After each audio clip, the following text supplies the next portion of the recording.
only like an hour ago, so I'm like only 65 pages in, but I'm digging it. Nice. Good.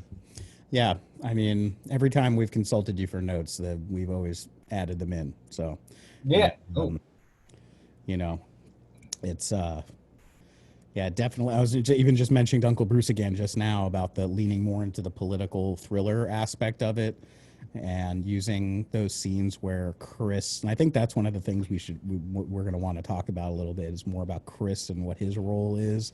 We want to yeah. build up more trust with him so that by the end of the movie, The twist that he's yeah, working with them. Yeah. yeah, and like Lily and Chris could be um like an activist super team, like Hmm. that it's not just Lily that's doing the activism. Chris is like also doing activism too, and that can give more leverage in discussing the political thriller aspect of it. Yeah. Yeah. By the way, dude, you're this is I think the first time I'm seeing your webcam. It looks good. Yeah. My new webcam, bruh. Very nice. We got the light of God coming out from over here, though. Yeah. It Yeah. makes me every time I do a call, I have to make my bed. I know, dude, same here. I mean, I didn't make my bed that good this time because I know it was just, Yeah, it's just that. I, What? You didn't make your bed. I just kind of threw it together. Yeah. Yeah, you gotta put up a And I little cleaned set. my room. I cleaned my room mostly. There's still shit all over the place, but Yeah, just frame it up off the floor. Looks fine. yep.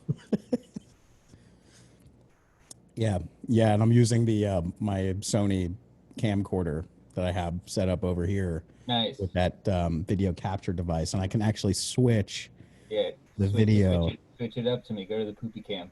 poopy cam. The other, yeah, this is the other poop. Where'd poopy go? I guess this one's more like the poopy cam. Yep. There's poopy. Isabel, oh mommy. Oh, there's Thor. You see him? Yep.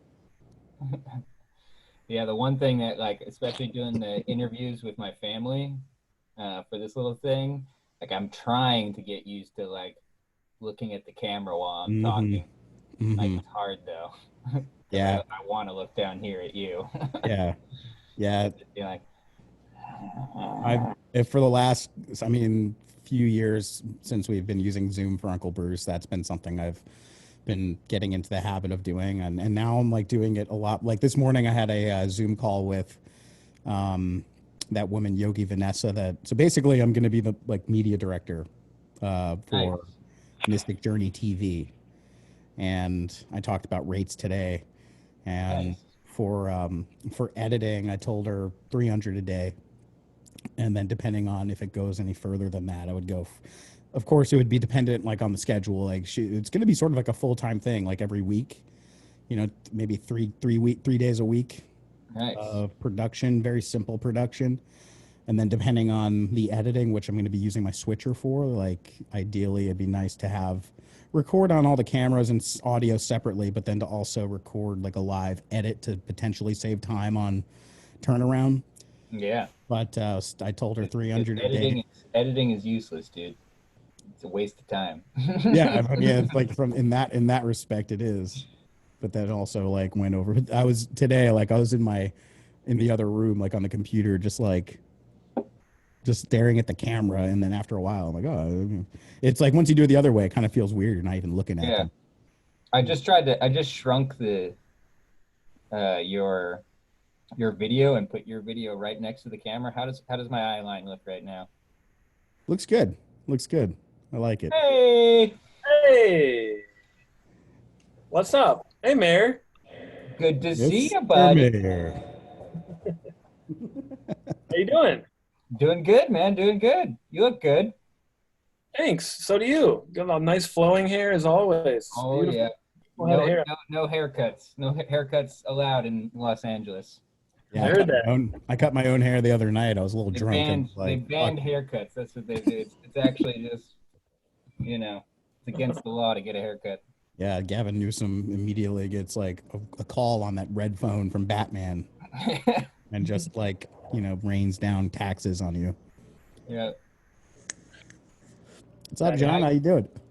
Good. Yeah. Sorry, I was having dinner with my sister. We were Oh, cool. talking about Vincelli in real life. Original Vincelli, OG Vincelli. Jeremy Piven. Jeremy Piven, yeah. Yeah, OG. What's up with that guy? I don't know. He got me too, right? He's out. Yeah. Yeah, Steve Doyle Doyle. was saying that he saw him at like a hot yoga class one time, Mm-hmm. just in the back wearing a sweatshirt, and they're like, "Fucking Jeremy Piven's here." Steve Doyle does hot yoga. Yeah, I guess so. On occasion, Nice. he actually got me into yoga like the first time I did a number of yoga classes with him. Cool. You actually did the hot yoga, right, or no? No, I didn't. Normal. I wasn't ready. I'm not ready for that. I don't think my self confidence is ready because it's just like super hot chicks and like ripped dudes wearing just like spandex in the fucking 900-degree weather. And everyone's farting. Yeah, everyone's farting and just like Yeah. hot as fuck. Like, I don't know. I'm not ready for that. Hey man, if you can do that in front of hot chicks, then I feel like they'd be like, "This dude's all right." Yeah. You're- All about You're confidence. yeah, you're past. I was like, dude, this dude over here is sweating his ass off, just farting at will. It's like, I respect that. I respect that. Downward. Just a mix of, hot chick and ripped dude farts. Hot A chick, mixture of it all. Mm. Wafting it. The best of both worlds. Hot chick farts are where it's at, man. Yeah. Yeah. Very, very fragrant.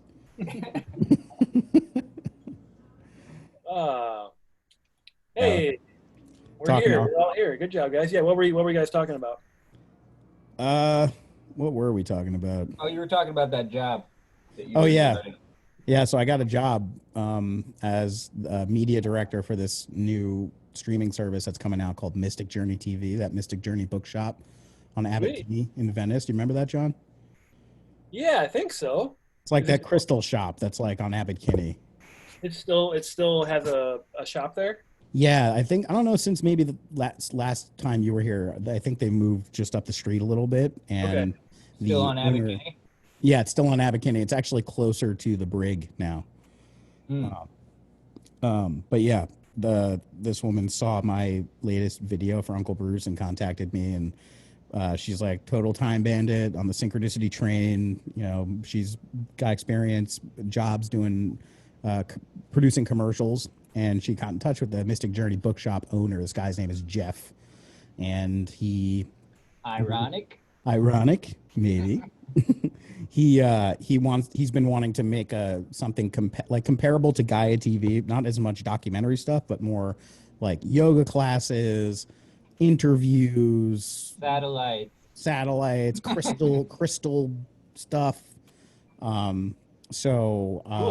Yeah, I got a job. I did a meeting with her today on Zoom about like rates and how much work would be required and all that. So it's like I'm pretty much like the lead media director on that right now. So we'll see.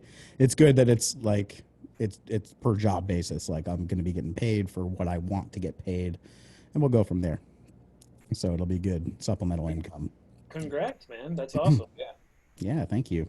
So they just she randomly saw an Uncle Bruce video, or was there like a connection? Like, obviously he's works within their realm of what she's interested in, but like she contacted you just because of that? Like, not saying I think so. There was no like contact with humans. It was just like, I want to know who did this video and I want to work with them. Yeah, so she saw that latest newsletter. Okay. And on the end slate of every video I do now, I do a little like thing to go to brucelipton.com, but then also videoshaman.com. So she saw that. Cool. And then went to my website, saw my work there, and then my numbers on it. So she just called me one day and was like, I'm guided by the spirits to call you and blah, blah, blah. And I'm just like, all right, my kind of language. Spirits and money? Yeah, was she still in charge when, because didn't Uncle Bruce do a talk there? He did. Yeah, was she in charge then? No, she's not actually. She's an independent producer. She used to live outside the country. I forgot where she said. Might have been like Germany or something like that. But she lives in Ojai now with her husband and 2 kids. And I think she got to know the guy, Jeff from Mystic Journey. And when Jeff was like, oh, we've been trying to do this thing. And she's like, well, I have experience doing it. I'd love to produce it for you. So I don't think she's like officially affiliate, like works at the store or anything like that, but she's becoming like she's like the head producer now for the emerging Mystic Journey TV. Mm. So it's all about the Mystic Journey, man. Are you on your journey? What kind of journey you on, dude? Is your journey mystic enough? Is your journey mystic enough? Yeah, is that your job? You got to bring the mystical to the journey. Yeah, Make all their videos mystical. yeah, pretty much. And she was like, she mentioned the kind of content that they want to do and how they don't want to really include stuff about like ayahuasca or psychedelic plant medicine type stuff. Not that she's like said, not that she's against it, but in terms of what they want to offer, it's not necessarily like it's not predictable. You have to rely. It's its own thing. She wants to move away from that, and I gave her my little spiel about the red pill and the myth perceptions of separation and the whole like Neo doesn't take the red pill all the time. It just takes it once. It's like training wheels meant to be taken off. Mm-hmm. So then she was like, "Oh wow, I think we might have to interview you for Mystic Journey TV." I'm like, "Hell yeah, I think I could do that." That's a separate payment. That's a whole nother contract. Yeah. So are you going to be? So it'll just be like project by project basis for you. Like they'll have like a contract that you'll be paid by that, or were they going to say like we're going to employ you for the next year and then whatever happens? Are they going to be like, this is what we're doing, we want you to do this project? So I think it's going to be both a little bit. It's going to start off like a 1099 just to generate content and give like proof of concept to the producer or to like the owner, Jeff, who's also opening a yoga studio. And that's one of the things that's been kind of delayed about this, obviously, because everything's locked down and they can't gather to do yoga in the way that they would want. And he's dealing with all the bullshit. So at first it's just going to be making like a highlight video commercial and accumulating some content of interviews and a few yoga classes. So it'll be like a week by week thing, 2 to 3 days a week of shooting / editing. I'm thinking within a month of that type of stuff and seeing what we produce, then what she would like to do is put me on payroll, like on salary, which I'm like, fuck yeah, that's one less thing I got to worry about. I don't after doing taxes yesterday, fuck that. Mm-hmm. I'm nowhere. I can't take money out of my. It's like I can't. I just don't like. I have a hard time doing that. You do it. Yeah, right. So yeah, I think it'll end up in a salary position. That's the way she made it seem. And there's money, so that's good. Yeah. Cool. So instead of when I come out there, instead of me getting a job, can you just pay all the bills then, since you'll have a salary? Yeah, I'll pay all the bills. I'll get you a job at I'll walk the dog. TV. Yeah. You could walk the dogs. Or you could just get me like a mystical position. I'll just be the mystical guy. Yeah, mystical position. Exactly. I mean, if there's a place that we can get mystical positions, I think this is it. Nice. Yeah. I mean, there could be a potential. I can probably get both you guys jobs. What'd you say, Mayor? I said Alex and his team of mystics. Yes. Yeah, since 10,000 BC. It's just taken us a long time to reassemble this time. Yeah, there was a long hiatus between Avengers fucking Phase 4 and Phase 5. Yeah. Avengers Atlantis to Avengers, whatever the next one would be. Avengers Trump. Avengers Deep State. Avengers Pandemic. Yeah, there you go. Captain America's sneezing on me. Oh no, Captain America's got COVID. What are we gonna do? Yeah. I just see this like on camera 1 we got Mystic John, on camera 2 we got Mystic Mike, and manning the operation we got Mystic Alex over there. Yep. And that's that's it. It's like, what do you guys do? It's like, we're the Mystics. We're the Mystics. What do you need? I don't know. We'll figure it out.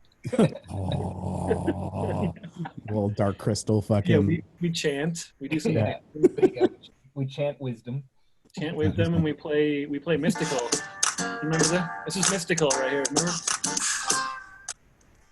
know what time it is. Radio is danger. So mystical. So mystical. Can't get more mystical than that. Mystical with a K, Mr. Cal. Mr. Cal. Mr. Cal. That's funny. That's hilarious. Mike, you're still in the same house that I visited that time that I was there, right? I believe so. Yeah. You've only been in one house, right? I forget where. I've been here for the last 5 years. 5 years. Wow. Okay. Yeah. I've moved around rooms as people have come and gone from this house, but yeah. I think one of the when was the last time you visited? When was that? Was All-Star Weekend. All-Star Weekend. Whenever the NBA All-Star Weekend was in Los Angeles. That's right, 2017. Oh, is that your birthday, Alex? That's your my birthday. Yeah, February. Saw Black Panther. Yeah. Yeah. Saw Black Panther with Busta Rhymes. That's right. Oh, yes. Oh, my God, yes. Oh, my God. That's awesome. we can say that. We saw Black Panther with Busta Rhymes. Yeah, he was there. And he loved it. He loved it, guys. I could. Oh, yeah. Yeah, we could hear him in the background. Yeah. Is that fucking Busta Rhymes back there? Yeah, we didn't even see him. We just heard him. Yeah. We felt the presence of his massive neck. Yes. So what's your plans now, John, with the return to Cali? You know anything? I think Alex has told me some things, but I don't know if I've heard too much. Yeah, it depends how. No is the short answer. Yeah. I don't know. But every day that I get a little more whiny or whatever, I'm like, I'm leaving next week and I'm just gonna go and drive and see where I go. But then I'm like, that's probably stupid. I mean, so, I just bought a tent, so I'm very, very tempted to just like start camping across the country and see where I end up. But then most likely that would leave me broke somewhere in like Arizona, and wouldn't want that to happen. But I don't know. I mean, at this point, I think tentatively, if I was being responsible, I'd say February would be, I'd leaving cross-country trip in the middle of January is probably not ideal, but just linking up with Alex's lease and that's the plan at the moment. The smart plan at the moment is waiting till February and then flying out sometime in December or November and kind of sorting things out beforehand and, assessing where things are at that point. I don't know. I mean, I really have to figure out how I'm going to continue making money out there. Cause at this point, the thing that I was going to plan on doing, working in a restaurant is less and less probable and reliable. So really, really up in the air, but at this point, probably saying start the road trip in the middle of January and be out there by February 1st. So I mean, there's probably a route too that you like if in January that you could take to avoid like, shit weather, right? Yeah. Like come south first and then cross. Yeah, except I've done that almost every time, and one of the big things I wanted to do this time was to go up. I've never been up to Seattle and Oregon and up there, so I really wanted to go up there, right? Take the northern route and then hit down that way. But the middle of January, that's not going to be fun driving through Minnesota and whatever fucking states are up there, like South Dakota, the Dakotas. The Dakotas. Yeah, I mean, I'm sure it'd be beautiful. Yeah, that's the thing. Like, I'm totally with you. Like that'd be a cool, like trip to go. Route to go. Yeah, and like I said, I just got a tent, but like, I don't want to camp in 10-degree weather. So yeah, I'll probably have to modify the route and go try to hit hot spots. But who knows, man? January might be beautiful this year. It might be in the 70s everywhere. Yeah, you know what? I wouldn't be surprised. Everything flips. Might get taken down. They'll turn off the weather modification technology. Just be like summertime all year round. Perfect weather. No pedophiles anywhere. No pedophiles. Texas is just a sheet of ice. Yeah. Everything flips. Texas is a sheet of ice. I support that. Yep. I support Texas being under ice. Everyone's just like flash frozen. In the middle of a rodeo. New Atlantis. Where does Does it happen and the day after tomorrow is everywhere turned into like a frozen tornado thing, or is that just in certain places? So actually, I rewatched that recently. Oh, so you are Well, Alex is the Roland Emmerich, like he's the Roland Emmerich mystical. So Expert.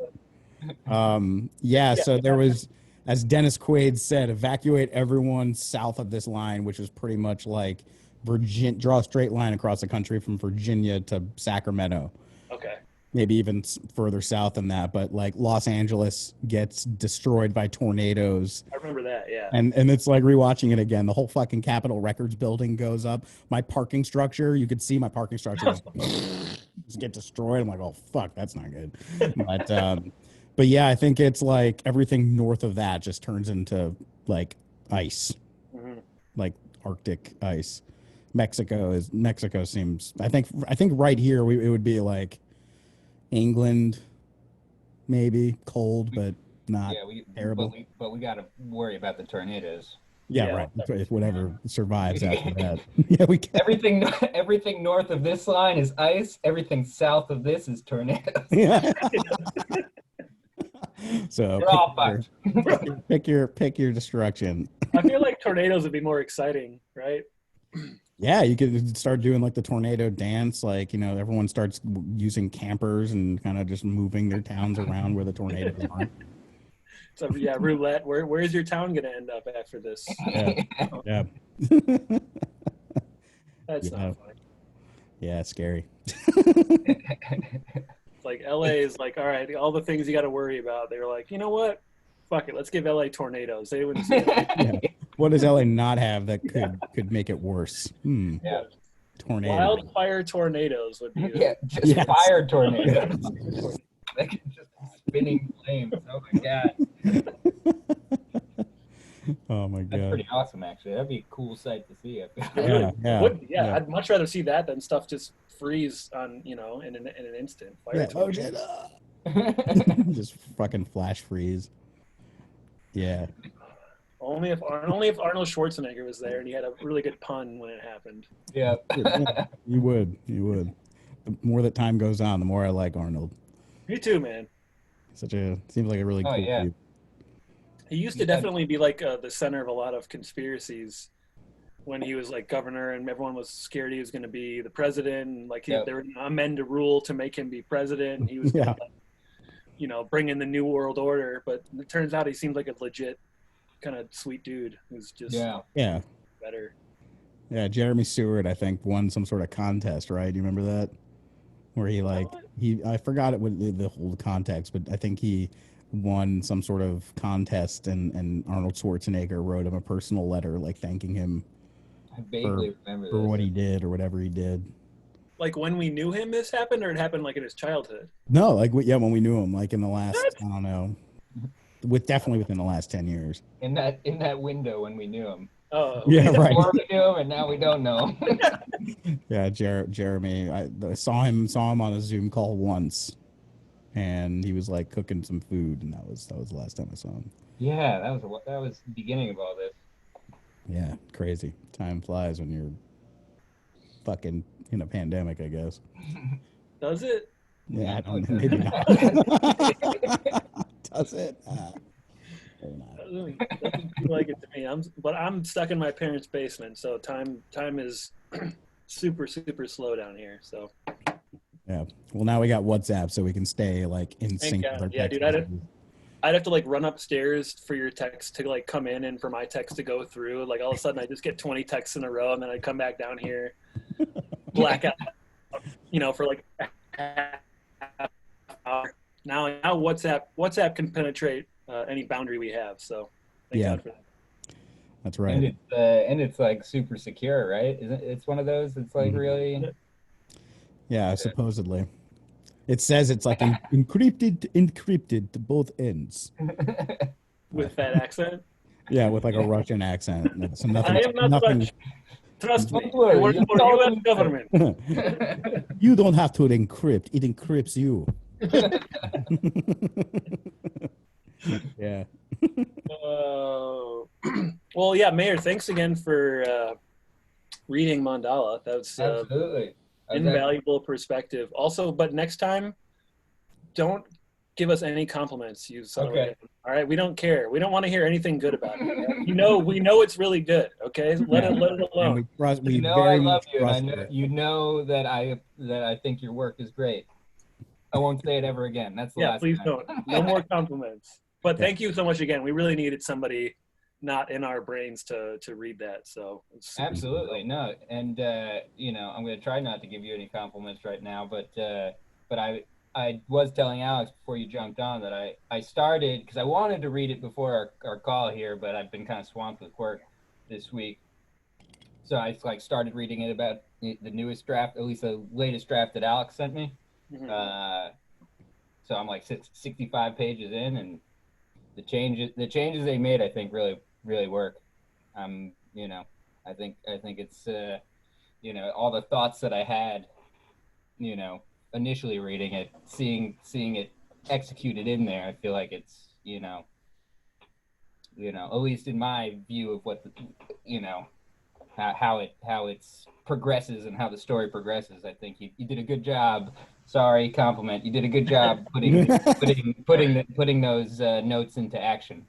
Thank you. Do you remember the last time you read it? Like, did you even read like an earlier draft? I It did was a before long time ago. A was it long time ago. before we took your note to change him to a her? Or was it Yeah, I think so. Yeah. And I don't think I read. I don't think I read a draft like after. I know you guys when you guys went to New York and were by the trade center area over there. I don't think I read after that. I think it was Okay. before those. Like, So yeah, it's it been was a while. still Francis Bacon. I think the last time I read. Good old Francis Bacon. Cool. Francis Bacon. Yeah. Yeah. So obviously we didn't. One of the notes that we ignored of yours essentially was the president being like and her having like a friendship, right? You were kind of Yeah, I read that clear again about though. that, or I read that. like, I well, read it again, and I feel like I don't know. I feel like it. I think that was just my initial like because I was kind of doing stream of consciousness, writing notes as I was reading. But now reading it a second time, I wasn't as like turned off by it or like weirded out by it. Like I feel like maybe it's more knowing that it was coming, or at least reading it the second time. I feel like that's all about execution of how you shoot it and how you kind of reveal that I think it could work, because reading it I was kind of like that's actually kind of a cool reveal that I didn't initially. I was like, whoa, that's yeah, president. yeah, because you didn't know anything about that, right? Yeah, no. Yeah. And then there was that note that you had, which is now in there after you suggested it, was during the like narrator Bob, Adam Driver in a fat suit scene for your first. That's just the way I see him, Adam Driver in a fat suit with like some oily skin, with like a Vietnam jacket on or something. So anyway, narrator Bob is doing that little expose on the fabric, and there's a little montage scene in there that John wrote in now, where you see kind of like the progression of the fabric, playing smaller venues and then bigger venues, and then Yeah. like the clip of him of the fabric like shaking hands with the president, just like during a montage, so that like you had suggested, just kind of to plant the seed, even just visually, quickly. That might be because I was reading that, but I think it just kind of subconscious. Maybe that's what subconsciously made I was just reading it and wasn't thinking about all that, and I think it kind of subconsciously made me that's why it felt better, subconsciously, even though I didn't consciously realize the change there. Well, yeah, because that was when we sent it into the LA International Screenplay Contest. One of their notes also was like, we don't know about this relationship between her and the president. Like, they're like, it doesn't really do much except for kind of add more to us, the audience, believing that he's the main target. Yeah. So whatever you saw, they saw the same thing. So, Mm. But I think I'm with you that it kind of comes down to the execution of it a lot. Yeah. But clearly there was something that we weren't getting across in the earlier draft that just didn't really make a click, or it was just kind of too, because that is kind of the first thing that lets you know the scope of the thing. Otherwise, it's just like, oh, it's a cool, little band that a lot of people like, blah blah blah. But then all of a sudden, it's like, oh wait, the president of the free world is also connected to Yeah. this somehow. So it was like going from this little like ooh whoop de woo to like, okay, now it's massive. Whereas before it was like we gradually introduce the scale of everything, where it was like, Yeah. all right, this is bigger than we thought. So I could see how that'd be jarring. Like, oh, she's talking to this guy, ha ha ha. Oh, Yeah. wait, fucking president. What? Yeah. Yeah. Yeah. And Like, then like, we need you in the situation room. yeah. Yeah. Oh, wait, what? Oh shit, Mr. B. Yeah. Oh, President Bacon. Oh shit. Oh, the one thing I did write down, and I only had like let's see, I have like right now of the 65 pages I read, I have like 4 little stream of consciousness notes, and one of them, speaking about what we're talking about, is just maybe adding a line from Jeff after like she calls back the president, and the reveal happens, and it's like, did you just call the president? And she's like, I think I woke him up, and then like just adding like a line in there where Jeff's like, can't believe your life, like you're calling the president, like something like that. That's just like, Yeah. kind of like, just gets to the like he's even like just like, wow, like, yeah, we're in this epic band together, but I'm not talking to the president. Like, you're just like this, like, beyond, like, on this other level than everybody. It was just kind of a thought, I like that, him acknowledging that this isn't normal. It's like the audience, because Jeff is the audience, the whole time he's alive. So it would make sense, like, for him to acknowledge that that's not normal. Yeah. Because it's not normal. But to him, it kind of is, because he's best friends with her. But yeah, I like that. Just him being like, yeah, your life is ridiculous. Yeah, just yeah, something like that. Yeah. Something where it's just like, and it's even plays more as like a joke, like especially like since you guys said like it was Jack Black, right? Is kind of the envision for, like just like having more like him just like fucking around, like throwing some jokes, out there, just being like he doesn't even have to be something like that. I can't believe your life, but like just like him just being like. Yeah, him reacting to it in that type of way. Saying something funny there that is just like, wow, you're ridiculous. Calling the president, missing a call from the president, and then calling him back. I'd never miss a call from the president. Yeah, you would. Yeah, I like that. Yeah. But yeah. What else are we? What are we doing, Alex? I know you got some thoughts and some. Yeah. So something, just on that train of thought there, with leaning more into the political thriller aspect of it, and I think I brought it up to you, Mike, as well. But just the plan to build up and develop Chris's character more as a trustworthy accomplice of Lily. Where right now it's like kind of there's definitely a either lacking or a definite suspicion of what Chris represents as a distraction, and with the whole thing with the president, and I'm pretty sure we talked about this too, John, is adding like when a little bit more stuff obviously between Lily and Chris, but then also maybe affiliating it more with the president or the White House or something, like, because them being an activist super duo, kind of like, they're both celebrities in a way. I mean, he's a very famous choreographer, but he's also very much into activism, and that could also be one of the things that really gets Lily to fall in love with him beyond just the fact that it's fucking Jon Snow or Shia LaBeouf or whatever. Yeah, so like having some more even if it's a subtle or indirect relationship with the president, where Chris also gets to meet the president, if Lily gets to see the president again with Chris, and that way president is aware of who Chris is, so that by that time at the end, when like Lily in the scene right now where Barnhart comes in and murders Chris, instead of Chris getting murdered, Chris takes the recording that Matt sent her and exits to like get that to the president.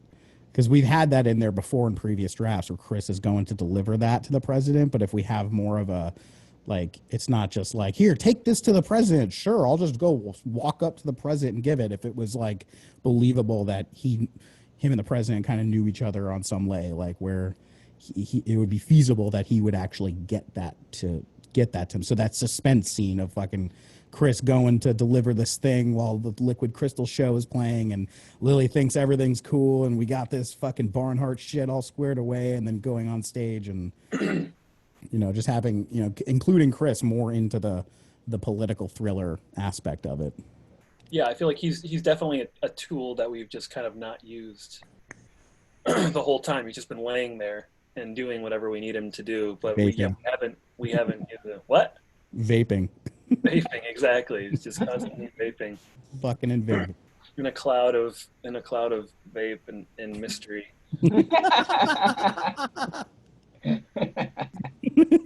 We never know his true intentions because he's always kind of like behind a silk screen. Yeah, that's one my one other note is there should be more vaping. More vaping. Yeah, we totally get like a proprietary Liquid Crystal vape product that we could sell. Dude, I mean, vape juice, you could call it Liquid Crystal, couldn't you? I mean, that could be a good marketing tool, right? Yeah, Liquid Crystal's got a little Mandala logo on it. I think Dragon Tears. Dragon Tears. Yeah. Tears Jon Snow is smoking Dragon Tears. Oh, shit. Oh, wow. I didn't even think of that. Damn. Yeah, fuck. All right. But as you were just saying that, I'm thinking maybe there could be to kind of add to the suspense and the actual possibility of Chris making it to the president to relay this information. Maybe because he's an activist, maybe he independently has come across the president before he was president. So he has like his own relationship, or at least his own way of knowing the president instead of it just being through Lilith. Like maybe when, I don't know, just like another way where like he, because of his activism, he actually has met the president before. Yeah. So maybe like Chris. I feel like you could. Sorry. No, well, maybe when the president, when Bacon gets elected to be president, and they have, when they have those presidential inauguration parties, like the night after or the night of election night, and there's like, when Obama went out on stage, there's a huge amphitheater and there's confetti and they're playing like Katy Perry or some shit. There could be like a whole fucking musical dance number, like a mind-blowing dance number that Chris produced. Like Chris produced the fucking inauguration, like choreographed the inauguration show for President Bacon when he did his shtick. I could see that. Yeah, something like that. Yeah.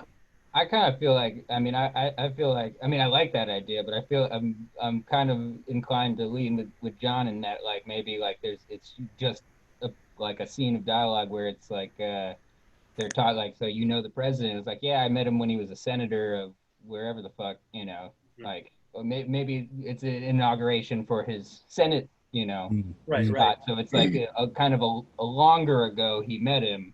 Yeah, like before he was president, and kind of like, but I feel like that could be cool. Hold on one second. Yeah, and then maybe even like, yeah,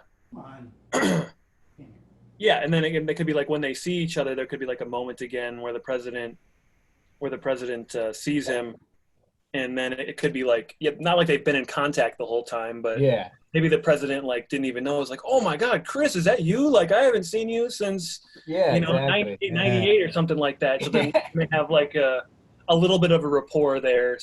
But we know it's independent, and then there's an actual connection. And then we see the president like recognize him by how he looks. So it would be more feasible for him to be able to get through people. And if he saw the president would be like, oh yeah, that's Chris. Like, yeah, let him in. Come here. So then it'd be believable for him to get the president this piece of information because the president knows him personally and by face. And then of course I'm the president's personal choreographer. Let me through. You ever seen the president dance? I taught him everything he knows. I have important dance instructions for him. Maybe that's like a little thing with President Bacon, sort of like Bill Clinton did his saxophone thing. Okay, there's like a little President Bacon's like can do break dancing or some shit. Like, and that's why all the fucking right-wing people hate it. Yeah, You exactly. can like rap and do break dancing. They're like, we can't take this shit. Just Bulworth turns into Bulworth, dude. yeah. Oh yeah, dude. Yeah, yeah. He got killed. Yeah. Well, he killed himself, right? Oh yeah. Well, he's Essentially. yeah, pretty much. But then the insurance companies killed him anyway. That was Yeah. it was similar to Mandala in a way. It's like he Yeah. thought it was foiled and he saved, stopped the fucking assassination, and then he walks out and boom, he gets killed.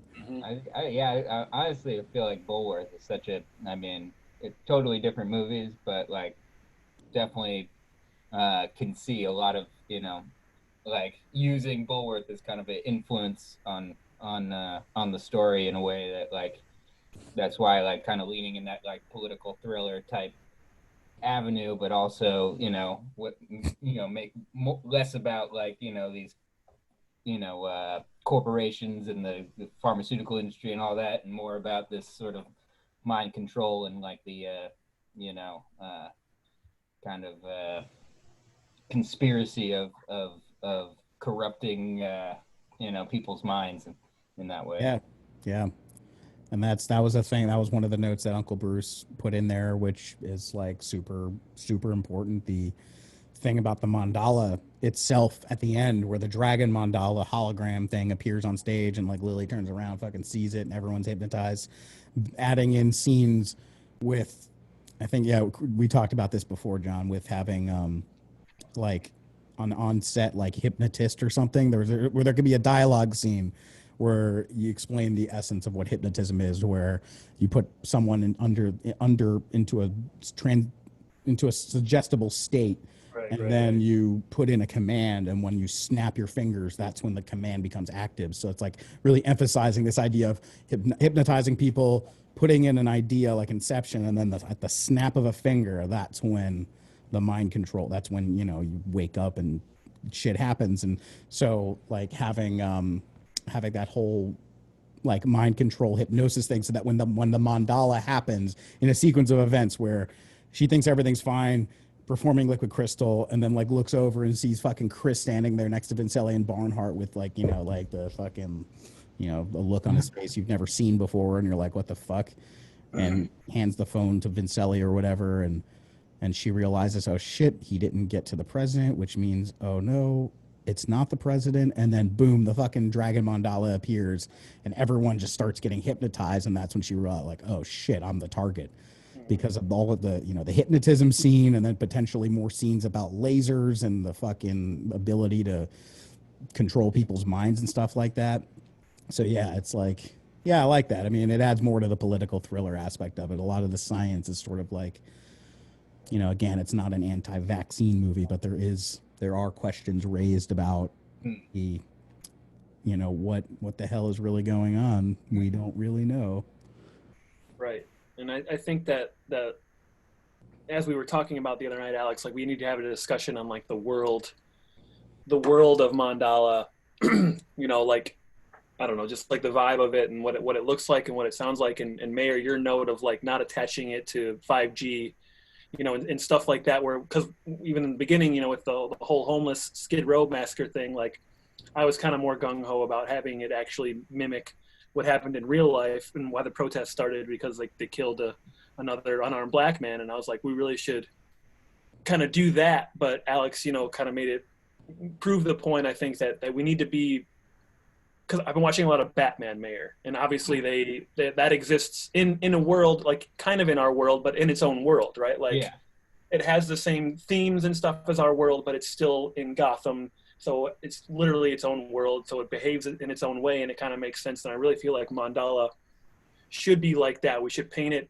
in its own way, where it does exist in its own world, where we're not tied to the real life things here. One, because especially of how quickly things are changing, and something could be outdated or something new can happen in another week.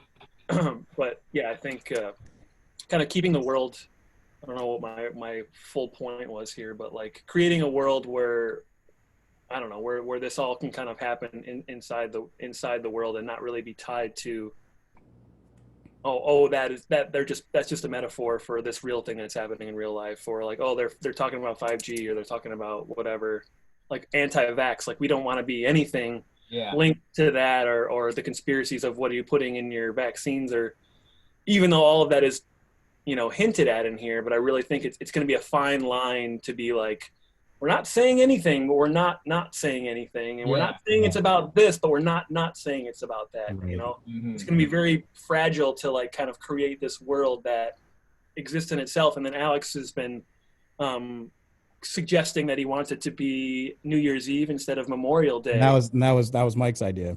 Was it? Okay. And I was wary about that, because it's like, all right, we're dedicating it to a year, and it's so time, it's like, all right, the new year, it's like, oh, is it going to be 2022? Is it going to be 2024? Mm-hmm. And I was like worried about tying it to time, which is very finite, but there is still a way, like thinking of, you could just be like, it's the new year. You don't have to say 20 something. Like there's so many ways to get around that, but I really do appreciate the idea of, because that just kind of adds to it. Yeah, and I think you're definitely right to question that in tying it to like a year, or tying it to anything, because you don't want it to be tied to that, and like with what you're saying, like creating the world that is, it's almost like like here, the multiverse, this is our world, and this is, just very parallel, right over here, very similar, but different at the same time. And I think the only thing that came with the New Year's idea was just that, Memorial Day is a very, American holiday, and having it be like the whole world is watching type of thing, which it doesn't have to be New Year's, but thinking about like where it's like, something that's happening, like it's happening everywhere, like everybody, like, tune into the ball dropping, and then right after have a video of liquid crystal, that type of idea, that like, even on people that are not at the show are going to be tuning in on their TVs and being like, check this out. And, right. Yeah. Because that's Halloween 3. Yeah. Right. Yeah. Exactly. Everyone put on. You count how many times Alex has referenced Halloween 3, and it makes sense every time. It makes complete sense every time. Yeah. You wouldn't believe how we got this here. But yeah, like I think, like you don't want to be disconnected from our real world, but also like you don't want to take, like you were saying with the vaccines or the 5G, you don't want to like create a reason for people to automatically think a certain way when hearing that terminology. You don't want to be like, oh, you hear 5G at the top of the movie. Yeah. Oh, it's a 5G movie? All right. Yeah, immediately people will be like, oh. Yeah. Yeah, you can see them tweeting when they're in the theater, and they're tweeting before 10 minutes into the movie. Oh my God, 5G movie! This is bullshit. Boycott Mandala. Exactly. Yeah, fucking Trump. What is this, a Trump movie? They're gonna try to kill the liberal president, of course.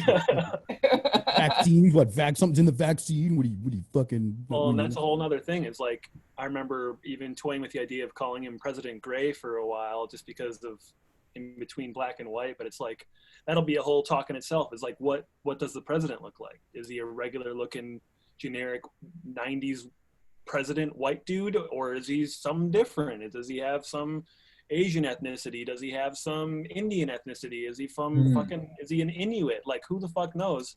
But anything you have like that is really gonna, like, there's gonna be so many decisions where it's like, you have to be, well, if we do this, that really kind of links it to this. And if we have this kind of president, then it's like, well, that looks like George Bush or Bill Clinton. And, right. And if it's a black guy, it's like, well, is it supposed to be Obama? It's not really any, but I think that should be a goal of ours, though, is to keep it in its own world as much as we possibly can. Like, because in the beginning, Mayor, as you may have read, like a lot of the tour dates we had, like, oh, Thursday we're going to be in San Francisco, and then there's 2 shows in Pittsburgh, and there were so many like things. And then me and Alex, I remember at one point we're like, all right, we should map out their actual tour on a map. And it was just like we didn't actually do that, but it just got so complicated. It's like, oh shit, well, if they're here on Friday and they're supposed to be here on Monday, like, how do we do this? So then we're like, let's just get rid of everything. And there doesn't have to be anything specific. And the only time that we have in there now is Memorial Day. And the only place we have is San Francisco, because it's so linked to Stanford. So we're kind of chiseling away at anything that makes it really finite. So that's when my mind was like, oh, New Year's, that's really intense and really specific. But I think that would add though. I like it because it is a global thing. It's like everybody, that day is not normal for anybody. Whereas Memorial Day, it's like, it's mostly a normal day for everybody, except that some people get the day off, you know? Mm-hmm. But yeah, I mean, yeah. And if this is being broadcast all around the world, historically, everybody stays up later on New Year's. So it's like, it just makes, it gives the opportunity, I think, for more to happen and for more people to witness it. And ties into the conspiracy thing of like New World Order, New ritual. Year. Yeah, the whole, I mean, the ritual of New Year's is in itself is its own thing. So, yeah, you know, Barnhart would be conscious of that, I think, you know, like, well, let's use the energy of the new year to kind of maximize our effect. Yeah. The Mandela effect.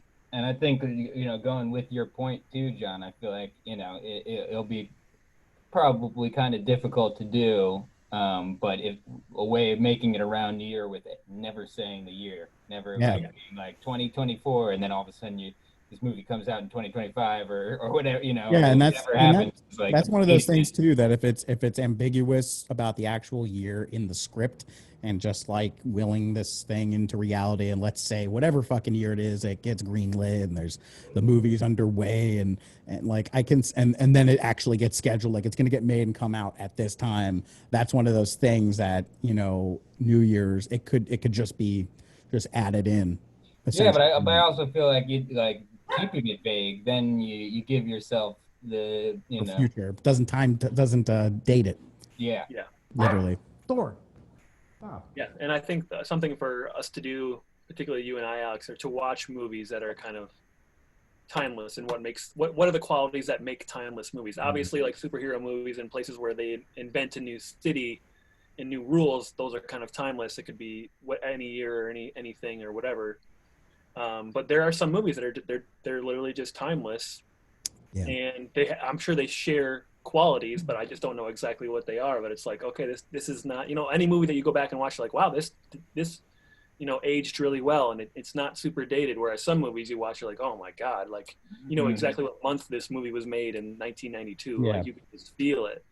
And I think the more magical and mystical we make this Mandala world and kind of keep it separate from, keep it really close. Like, we have people wearing masks, we have the talks of quarantines, but it's not like certain, you know, it's not like, oh, they were quarantined or the business. It's just all kind of like alluding to stuff, but nothing is specific. It's not like, oh, Orange County is refusing to wear masks and Los Angeles is shutting down schools again. Like, I feel like there's a lot of temptation to mimic what's happening because there's so much material happening in the real world right now. Like, it's movies are writing themselves, and so much of this recent draft did come from the state of the actual world. But yeah, I think it'll be the main thing at this point should be keeping the quality, like keeping it timeless, keeping almost in spaceless if we can, you know, like so do we feel like keeping it, even so having it at the Lincoln Memorial on Memorial Day, or the Lincoln Monument at Memorial Day, like kind of had a more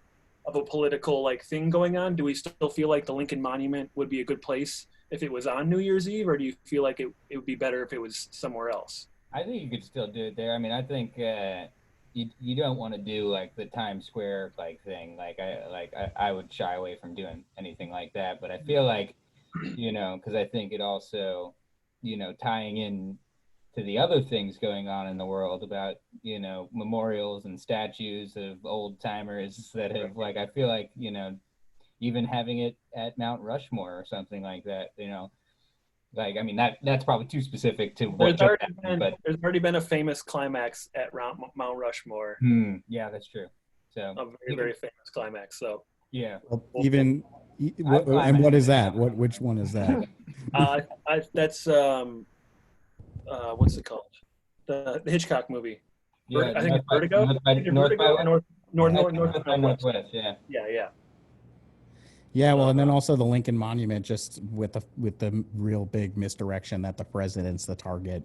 With the Lincoln, with the Martin Luther King speech there, and him also being assassinated. I think the Lincoln Memorial is the right move, and I think you could do New Year's at Lincoln, you know, the Lincoln Memorial. I think that's something, like, I mean, it hasn't been done, but this is a separate reality, you know, like right. Or maybe it has. I don't even know. I mean, I guess it probably has, to be honest, but multiverse and whatnot. Get you every time, that multiverse. It's happened somewhere. 5 o'clock. It's 5 o'clock in some multiverse. There's 5G in some multiverse. Also, guys, I'm gonna be right back and we're gonna top my drink off. okay, yeah, this is my first tall boy. I was gonna notice. I was like, is that depth perception issue I'm having right now? No, tall Damn. boy. It's like ruby grapefruit. 19.2 fluid ounces. Wow, nice. Yeah, I'm actually gonna fill up my drink as well. All right, let's take a 5. All right, cool. I'll pause the recording. When that what you had texted me about the LSD album, that's like that's essentially what you said is exactly what I feel like. Yeah. Like Liquid Crystal is not just gonna be like a pop super group. It's gonna be pop, rock, hip hop, all that stuff. But like just when you research like just this kind of the style of that album, it's kind of like a concept album. The songs kind of build up this story with each other, and it's a super group of these, you know, famous pop song woman, writer and producer. And I mean, I really dug the music. That was just my thought in regards to what you were saying to the movie. But that album. It's pretty cool, right? It's pretty fucking awesome. Yeah, I listened to it all while I was cleaning my room yesterday. Yeah, fucking Sia, man. I'm like all about Sia right now. I know you are. Such an Alex fucking thing, dude. I know. Such an Alex thing. I know. I mean that in the nicest way possible, but it's such an Alex fucking thing. So I to butt in here. I listened to more Sia last night, and I popped up the most popular one on YouTube, which has 1.5 billion views. Yes. Jesus cheap Thrills with Sean Paul. Back to Dan Stage. And Girl, dance with it, girl. Get. Oh shit. I literally heard that song in Uber, like whenever it came out, and I said out loud to myself in the backseat, "I fucking hate this." I know, yeah. Well, I'm not surprised. It's something you would hate. It was the first time I heard it, and I was so mad. I was like, "Why is this a song right now?" Did you pull a Big Lebowski? It's like, what is this, a fucking Eagles? Get out of this car. Yeah, I fucking, you know, I can't stand Sean Paul. He's one of my least favorite fucking people in the world. Mm-hmm. Like musicians. Maybe he's a nice guy. Could be out of place, but yeah. Yeah, I mean, it's just like reading about Sia and what Sia has done. Yeah. And you know, like she had like a lot of trauma happen in her life and all this shit, and she had some successful albums, but then she made her first solo album, which is called 1,000 Forms of Fear, and that's the one that has that fucking Chandelier music video, which has got Maddie Ziegler, and start looking into it. And it was just like 2 weeks ago that it came out that Sia, like Maddie Ziegler, that 11-year-old girl who was doing that crazy fucking dance number in her music videos, was like Harvey Weinstein invited her to go on his airplane for like a fucking meeting. And Maddie Ziegler's mom was like, "Ooh, this will be great for your career." And Sia was like, "No." And fucking called Maddie Ziegler's mom, was like, "Do not fucking let her go on that airplane. I've heard too many bad things about Harvey Weinstein. Don't do it. Don't do it. Don't do it." It was just like in the last 2 weeks that like. I didn't realize that just came out about that. I thought that was a whole thing. Wow. Yeah. And just that fucking Chandelier music video is like, even the Shia LaBeouf one, like those are very like Illuminati. Yeah, I remember. I don't remember if it was through David Wilcock or one of those guys, but that was how I first heard about that music video. They were like, "Oh, this is," because it was like pedophilia suggestive or whatever it was. Big you know, time. like Shia LaBeouf and a young kid, like clearly a child, doing this kind of weird. When he's half naked and she's wearing like a leotard and they're in a cage. It's just like. So I remember the conspiracy people were going fucking ape shit over that. Yeah. And that's the only way I had heard of it before, but I didn't really know who. I thought that girl was a musician initially. Me too, for a long time. And I'm like, and I looked. It wasn't until like I started texting you guys about it, and I always thought that was Sia. But I looked it up on Wiki, and she was like born in 1975, and I'm looking at her, and I'm like, she's in her fucking 40s. I don't get it. She looks great. She looks great for her age. I mean, fuck. But yeah, and then like the funniest thing I think about Sia is that there's a modern conspiracy theory that it's not even a conspiracy, it's a reality that she wrote a lot of the famous pop songs over the last 10 years for Beyonce and fucking Katy Perry and Christina Aguilera and all this shit. And I have heard of her then. Yeah, I've heard of this person that has written like all these famous songs that it seems like she's essentially created the modern pop sound of the last like 5 to 10 years. Like she is the standard for what a pop song sounds like. Yeah. And the conspiracy theory that fucking Beyonce Knowles kidnapped Sia and keeps her in the basement, like forces her to write music for Beyonce. And the reason why, and Sia never shows her face when she's on stage. She always wears like really big wigs or sits like sideways, like you don't, like kind of like gorillas. You never see her face when she's performing. And the theory is that Beyonce and Jay-Z beat the shit out of her. Like if she doesn't want to write music, they like beat her up and they'll be like, she'll like, fine, I'll write the music. Well, then she's making Sia's making these like cry for help tweets, and one of them was like, hope everyone likes pancakes, HELP, like that. She's tweeting these things because she's trying to tell people that she's locked in a basement somewhere and she needs help. Yeah, so like that, all of that on its own, like really just reminds me of like what like Lilith and like Liquid Crystal in a way. Like, yeah, Mayor was saying right before you came on, and I agree, is 100% that Liquid Crystal is not just like a pop super group. They've got rock, like that cool song that fucking we were listening to. Yeah, and I almost think too, like, you know, having rock, hip hop, pop fusion, but also like incorporating like, and it doesn't necessarily have to be in the script. It's more about like execution of the music side and developing the show, but like having like, you know, like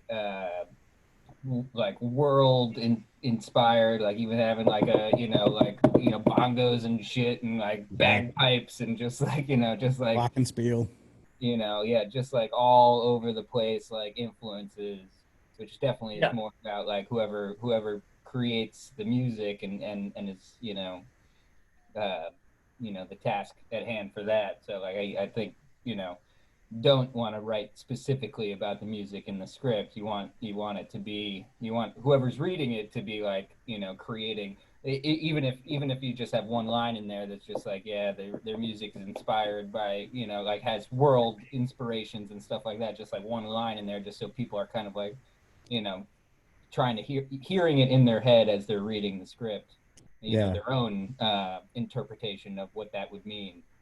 But you don't want to be too specific, but you know, but also, you know, try to create the idea of what somebody in their own head, what they would come up with. Yeah, like the line about it being, Vincelli says it's a new age rock opera. That's like one of the most specific bones that we throw. Like that's what this is going to be like, and even talking about watching Hamilton and how much of a huge sensation that is as a musical that tells a political story. Liquid Crystal having this like theme to it as a show, because that's a thing too. It's like, at least, and I'm open. I mean, it's kind of open to change, of course, or be built upon. But if Liquid Crystal learns about, you know, does the show, it's got like a set list. And it's also got a performance, like a very specific choreography, of course. Everyone's got to hit their mark at the right time. So it's not like the show changes all the time. Like you go see a band, you know, at one place, and then you go see them the next time. They'll play, like, sometimes they play different music. They do it in different order and stuff like that. I imagine for the most part, at least the way it kind of allows for at this point too, it's like it's like the same show almost every time, kind of like Hamilton. It's like if you go see a play or a musical, it's not going to vary that much, right? Right, exactly. So this is more in line with that, you know, instead of just having a rock band that has a set list and it's like, oh, somebody from the crowd yells this one song that everyone loves. It's like, all right, well, we can probably play that for you right now. Yeah. I feel like it's way more strict with Liquid. But one thing with that, I think, you know, because they're doing, you know, all the behind the scenes shit that's going on. I feel like, you know, they're like Dr. Teen and all them or whatever are like, that's how you say his name, right? Teen? Time? No, ask Alan how to say it.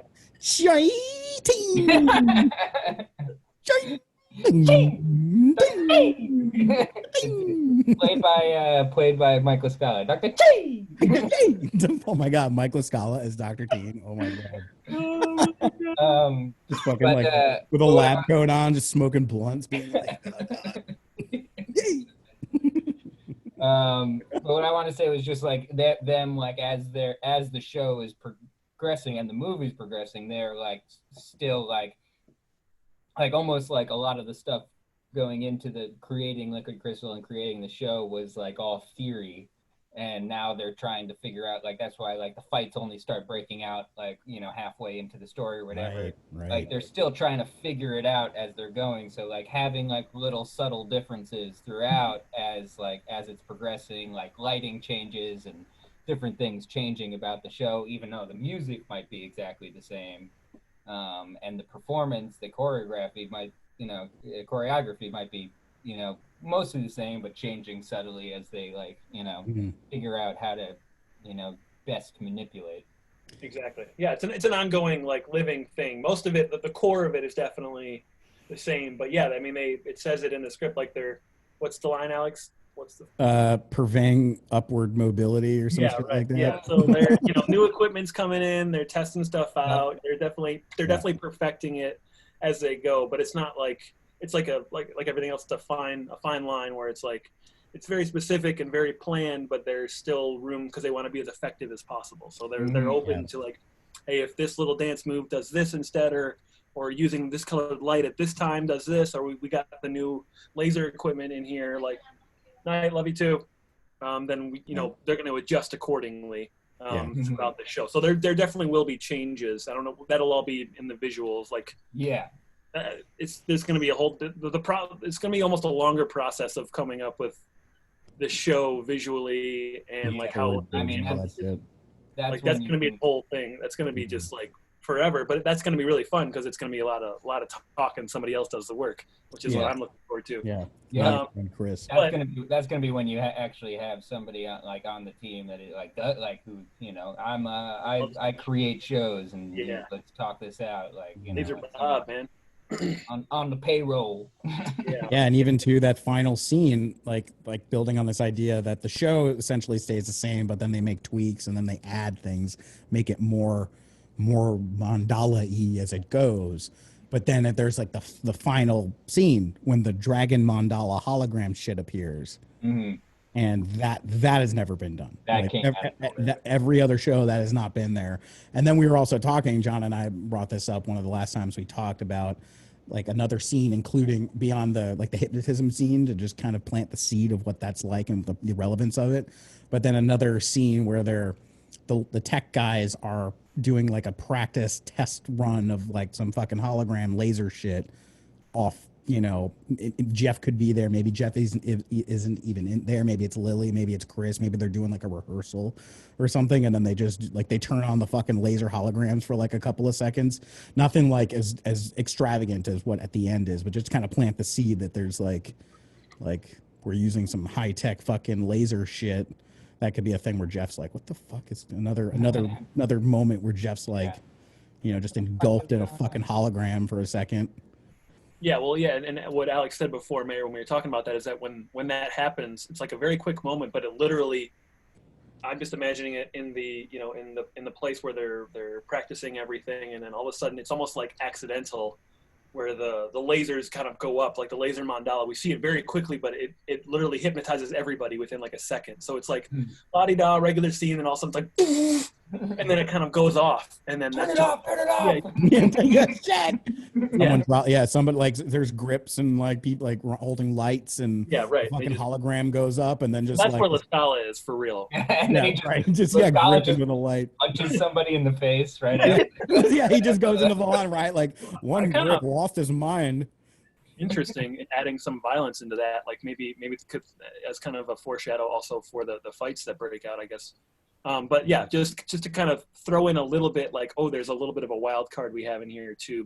By the way, these lasers really affect people, along with all the other wild shit that we're seeing is going on. These lasers are gonna, and then but it's gonna be so quick that hopefully people will be like, oh, what the fuck was that? And then we move on. Yeah. And later on, when we finally see it, like Alex was painting the picture, like then it comes on, you're like, oh, these are those things that lasers that we've never seen before, except for that 1 second, like a half hour ago in the movie, and we saw how it affected people then. But that was only like a little glimpse. This is a full laser dragon mandala, and now it's got the full scope. And then with the trickling in there about the hypnotism and stuff like that, hopefully at that moment we really kind of, people will buy it, because as Uncle Bruce said, we really don't, like, the mandala doesn't really, it's just part of the show at this point. It's like, oh, cool, laser mandala, everyone looks at it. Yeah, exactly. That's the GIF right there. That's the GIF. I think I literally just typed in Dragon Mandala, and that was one of the first things that popped up. Of course it did. Jesus Christ. But yeah, we definitely need to that's one of the main scenes we need to add in there, is that laser thing, where that kind of shocks people in a second, and then also that the hypnotism is to kind of add to that last final mandala moment. I did want to say too, one of the other things I wrote down reading the new draft, speaking of foreshadowing, one thing that I was thinking, that after Jeff dies, maybe like kind of foreshadowing the fact that Lily wants to go on, like maybe having something at the very beginning, like during the Fabric last show, being like her having something of her kind of being a little bit nervous to go on. I'm like, I don't want to do this. I don't want, like, and Jeff being like, the show must go on. You got to do it. And like having that. So like when after Jeff dies, you have him in her head being like, the show must go on. You got to do this. You got to go on. And that's kind of like what makes her do it. That's cool. Was just a thought just being like having something just like, because her change to actually going on stage, like I feel like, most people would be like, no, my best friend just died. I'm not gonna fucking do this. Sorry, I'm not doing this. Like they can all go home. Like, so just like having, like, it doesn't even have to be something like that that's actually, like we hear Jeff's voice echoing in her head. Like it doesn't even have to be that. It just can be like, that from the very beginning, sort of subconscious, that like, Jeff at the very beginning says like, I'm sorry, the show must go on. I know this is a sad last show of the Fabric, but we got to do this. Like something that kind of like triggers that later on was one thought that I had.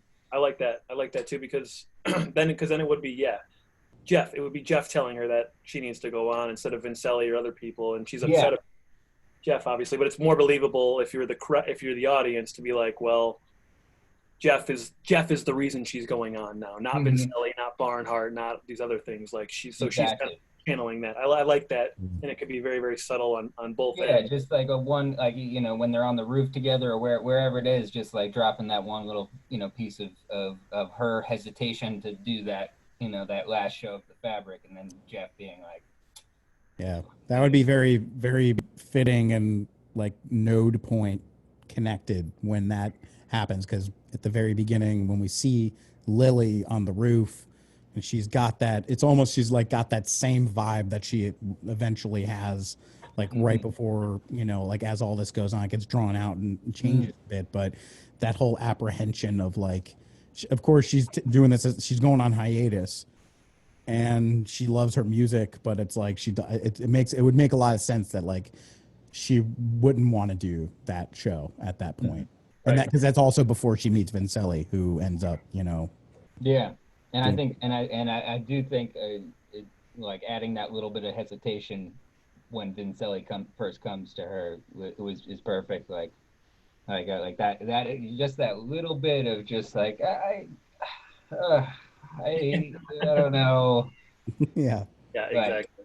Like I think that was like, that's all it needed, was just that little bit of like hesitation. Really, so got me believing more that she was like, when she eventually is like, all right, fine, fuck it, I'll do it. Yeah, because it's that she was obviously committed to like her path, and then all of a sudden Vincelli's like, hey, wanna do this, and she's just like, oh yeah, right. Sure. Just Sure. throw all my plans away. We don't really know what her Exactly. plans I mean, you're Matt Damon, so whatever. Yeah. How could I Whatever you say no? say. Uh, yeah, and that could be really easily put in there, Mayor, that little scene before the last Fabric show, like because right now it just kind of cuts to them really cool, like lights go low, and the beginning of the show that very easily could be them on side stage and her just kind of being hesitant and him just being like saying whatever he needs to say, like Yeah, we need just to some kind of yeah inspirational, like some very Jeffism. Jeff exactly a Jeffism. That Which makes her smile, and then she's like, all right, Jeff, you're right, let's go have fun. And then Yep, exactly. which reminds me, I don't know if I put this in a note or if I mentioned it. Let me see if I can find it. it's so hard for me not to see Jack Black, though. Like, I just can't not, because I think we told you, Mayor, now it's Donald Glover, and I think he's got a good silly quality to him as well. Mhm. I just watched Community, which is I think where he got his start, and he's super goofy in that. Oh yeah. But I just can't not see Jack Black. It's just so hard for me not to see him, even though he couldn't. It just wouldn't make sense because he's going to be like 50. Yeah. Like having it, like, I mean, it's good to like even you know, and I think I talked to Alex a little bit about this too, like having your vision for the actors, like you shouldn't stray away from that. If you see Jack Black, you see Jack Black, but not being like when you go into casting, you're like, I can only, like, it's only going to be Jack Black, like it can be, you find a Jack Black type, it could be an unknown Jack Black type that's just like, oh shit, this guy reminds me of Jack Black. You're it, you know. But I mean, I think I've asked Alex about the masterclass. Like, have you watched any of those, Mayor? I have not yet. Well, I watched the Aaron Sorkin one, and one of his big notes was like, let the actor complete the character, basically. It's like you write a character and you have a version of them in mind, but whoever becomes that character, they're a real person, you know, and there's going to be things that they could bring to the character that we wouldn't even think of. Yeah. You know, like one of the guys from The West Wing, he wrote this character, Toby, and then I think one of the first days of shooting, Toby comes wearing a wedding ring. And Aaron Sorkin's like, oh, he's not married. You're like, you know that, right? He's not married. He goes, yeah, no, I'm not married, but we were divorced and I'm still wearing the ring. Like, he brought this whole like backstory to the thing. He's like, yeah, I know I'm not married, but I've gone through some shit that he's made up for the character. And Aaron Sorkin was like, that's fucking great. All right, let's go with that, you know? So you never really know what the character's going to bring. So if we do end up getting Donald Glover, I'm sure he'll bring a lot of things that we can't see because we're looking at 20 different characters, whereas he's looking at one character. And if we say like, well, you know, like I sent that video of Jack Black playing whatever that fake the jazzophone or the fucking boom. He was on Saxaboom, I think, and he just does that was great on Jimmy Fallon. He just does the most Jack Black thing of all time. I'm just like, you just got to show this to whoever's playing Jeff, and then like they'll be fine, you know. I think I've seen that video. That's the fucking vibe, man. That's like every time I think of Jeff, I think of that, which makes it that much more of a fucking impact when he dies, and how it's like, yeah, he's a crazy conspiracy guy, ha ha ha, but then it's like, oh wait, fuck, the conspiracy's real, boom, dead. Shit. Oh fuck, and things get like really serious after that.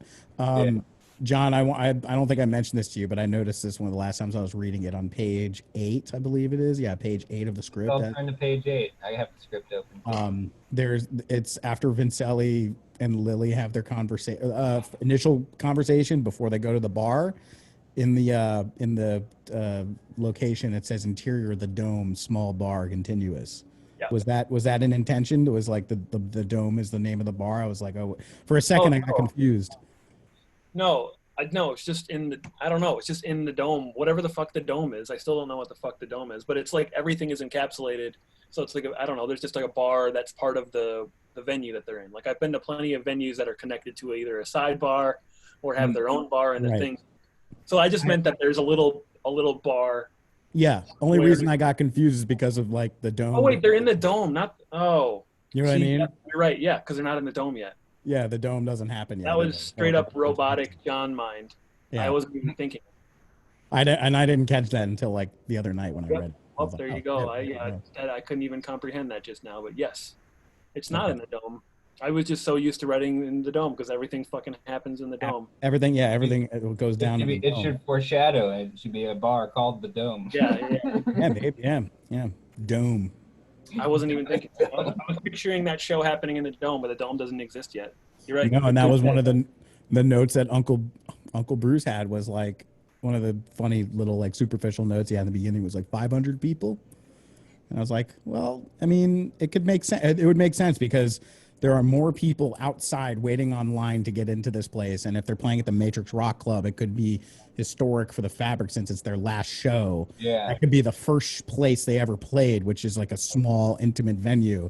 But they've reached such a status where it's like the line for people to get in is like more people outside than there are inside. It's just like, if you have how many people were at the last show that the Beatles played together when they played on that rooftop? Like, how many people were actually there? That's good question. Yeah, that was very spontaneous too. I don't think that was more spontaneous, but like just thinking like they want to have a small thing right. Last. And sure they can have like there's like camera teams there. People are watching it on YouTube and yeah, that was. I like that though. It was like, yeah, I think we should definitely keep it 500, just like that intimate vibe, and just like the juxtaposition. Yeah, exactly, the juxtaposition. But and then showing, we're starting, even though they were a big band, and we saw that little montage that's in there now of them, starting small places, going large places, playing huge venues. But now that but it is also the first show that we see in Mandala, and I think it makes sense for that to be a smaller one, and then we build it, and then we again from there we build from there instead of starting it at an arena.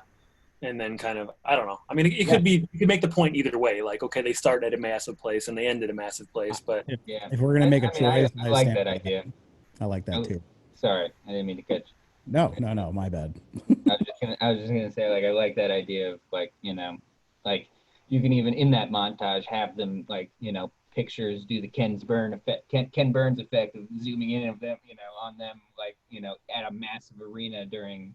So like that they like it's not like they're a small band, like they've played huge places with thousands and thousands of people, but like they're ending their run in a small spot, like I think, and the idea of having it be like this intimate setting where then Vincelli comes in, like it's like they're in this he's coming in when they're at this kind of vulnerable place, being emotional and like even having it said that this is the first place we played or something like that, where they're like so like I could see it like the Troubadour fucking where we saw As Tall as Lions, and that whole intimate vibe after the show when everyone left and we were able to stay and like hang out while they were like kicking people out basically, and we got to hang out at the venue. And there's just like a small amount of people left over that have access, and of course like Vincelli is there, so it's it's not like a huge fucking selfie line or some shit where you got all these hundreds of people trying to get pictures or autographs with Lilith or Lily or whatever. It's just like a small group of VIP. Her name is Lily, dude. Yeah, her name is Lily. Yeah, I get them confused because like I see her at the end, and I just remember like I literally just read that line like before this call, where it was just like, call her Lily, man, that's her name. yeah, exactly. Very meta. I like that. Yeah, it's tough though, because we called her Lilith for the last 4 years. I was only making jokes. Yeah, no, I know you were. I read that line. That's good. That was good. I appreciate that. Thanks for looking out. Keep us in line, Mayor. Got to keep us in line. Yeah. And her name's almost been Lilith ever since you suggested we do a sex change operation on Francis Bacon. Yeah, I mean that was. I think that was one of the names we landed on very early, and that's just what we've been calling her.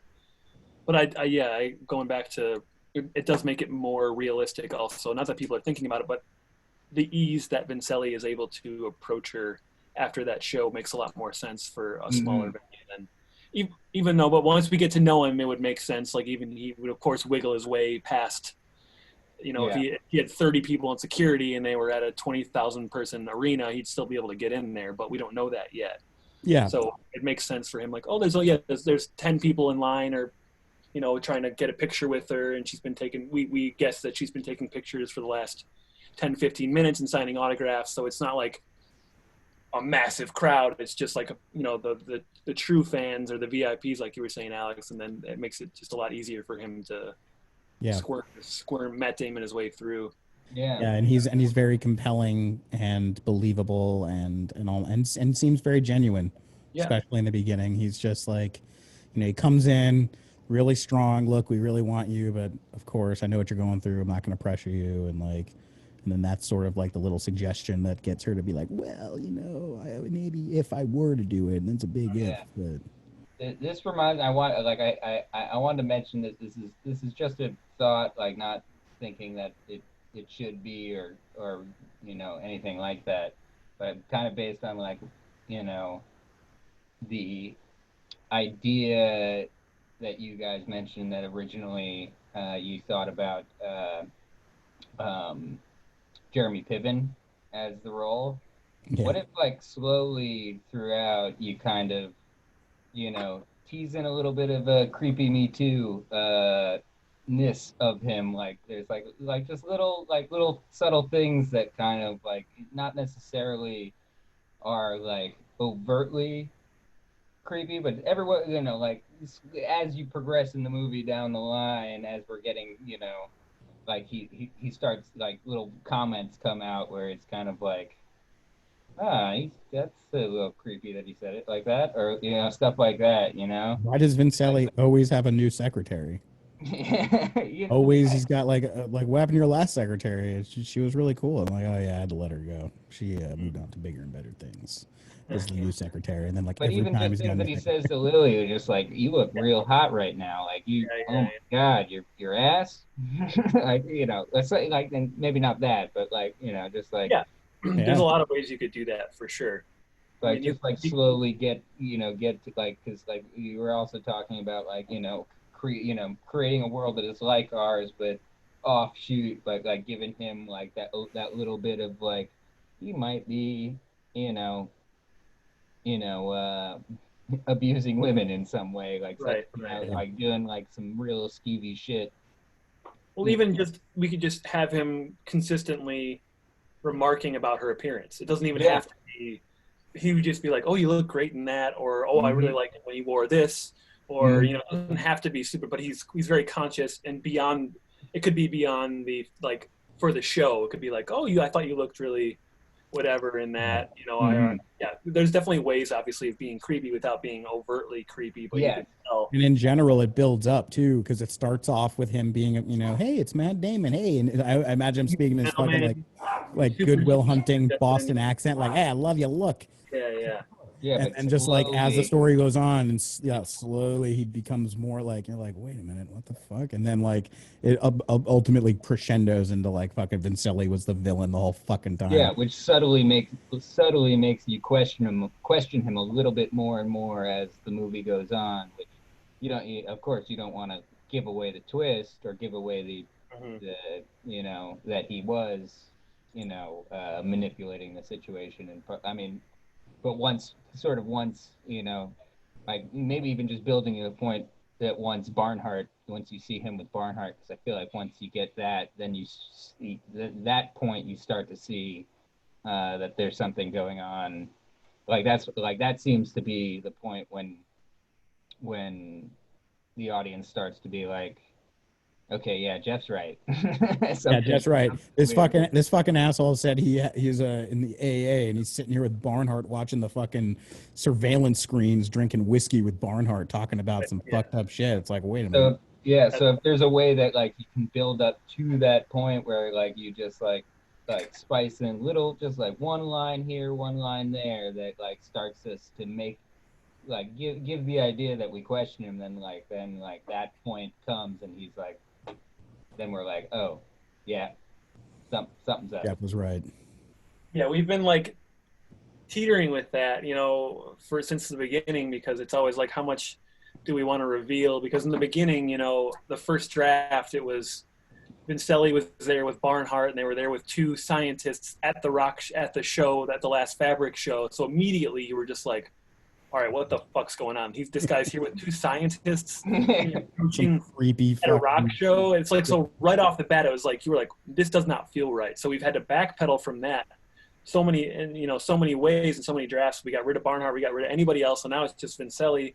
And then in the beginning, we saw a lot of hand what's like neurolinguistic programming. Like we really put that in there, so he'd be manipulating her, and that's why she was so quick to change her mind and accept. Oh yeah, I was going to take a break, but since you convinced me, I'm going to not take a break anymore. That was like a big thing. But then we were like, all right, maybe that's too overt. So then we've been backtracking, and then we were like, all right, Matt Damon, he's a great guy. Nobody would suspect Matt Damon. So we've like overcorrected a lot to where we're like, all right, now it's just friendly old Matt Damon coming to, give you the opportunity of a lifetime. So there really isn't anything in there creepy or suspect about him until we see that scene where he's drinking with Barnhart in a surveillance room. You're like, all right, not only did he lie about being, not being sober, also he's now in a room with a scary guy that has surveillance cameras. So anything after this point, we are very, very suspect of him. But you're right. I think there could be we don't have any moments in there where you suspect him of anything really. Except he's confident and he's the boss on the floor. So he's, what he's doing, and that's good.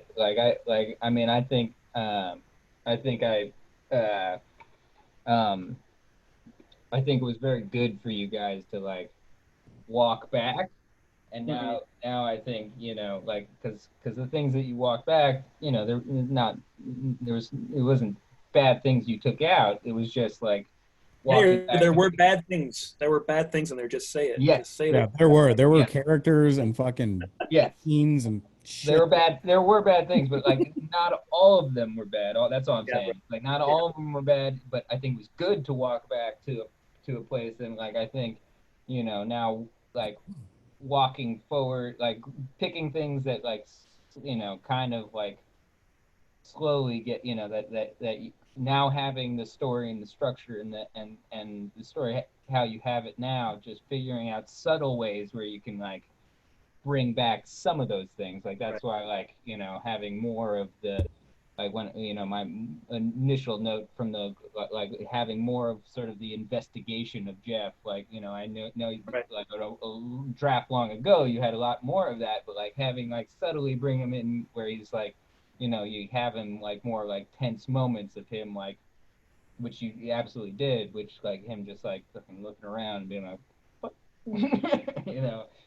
Yeah, like, those were two main things that we oversaturated with in the beginning, and then we've taken a lot back on.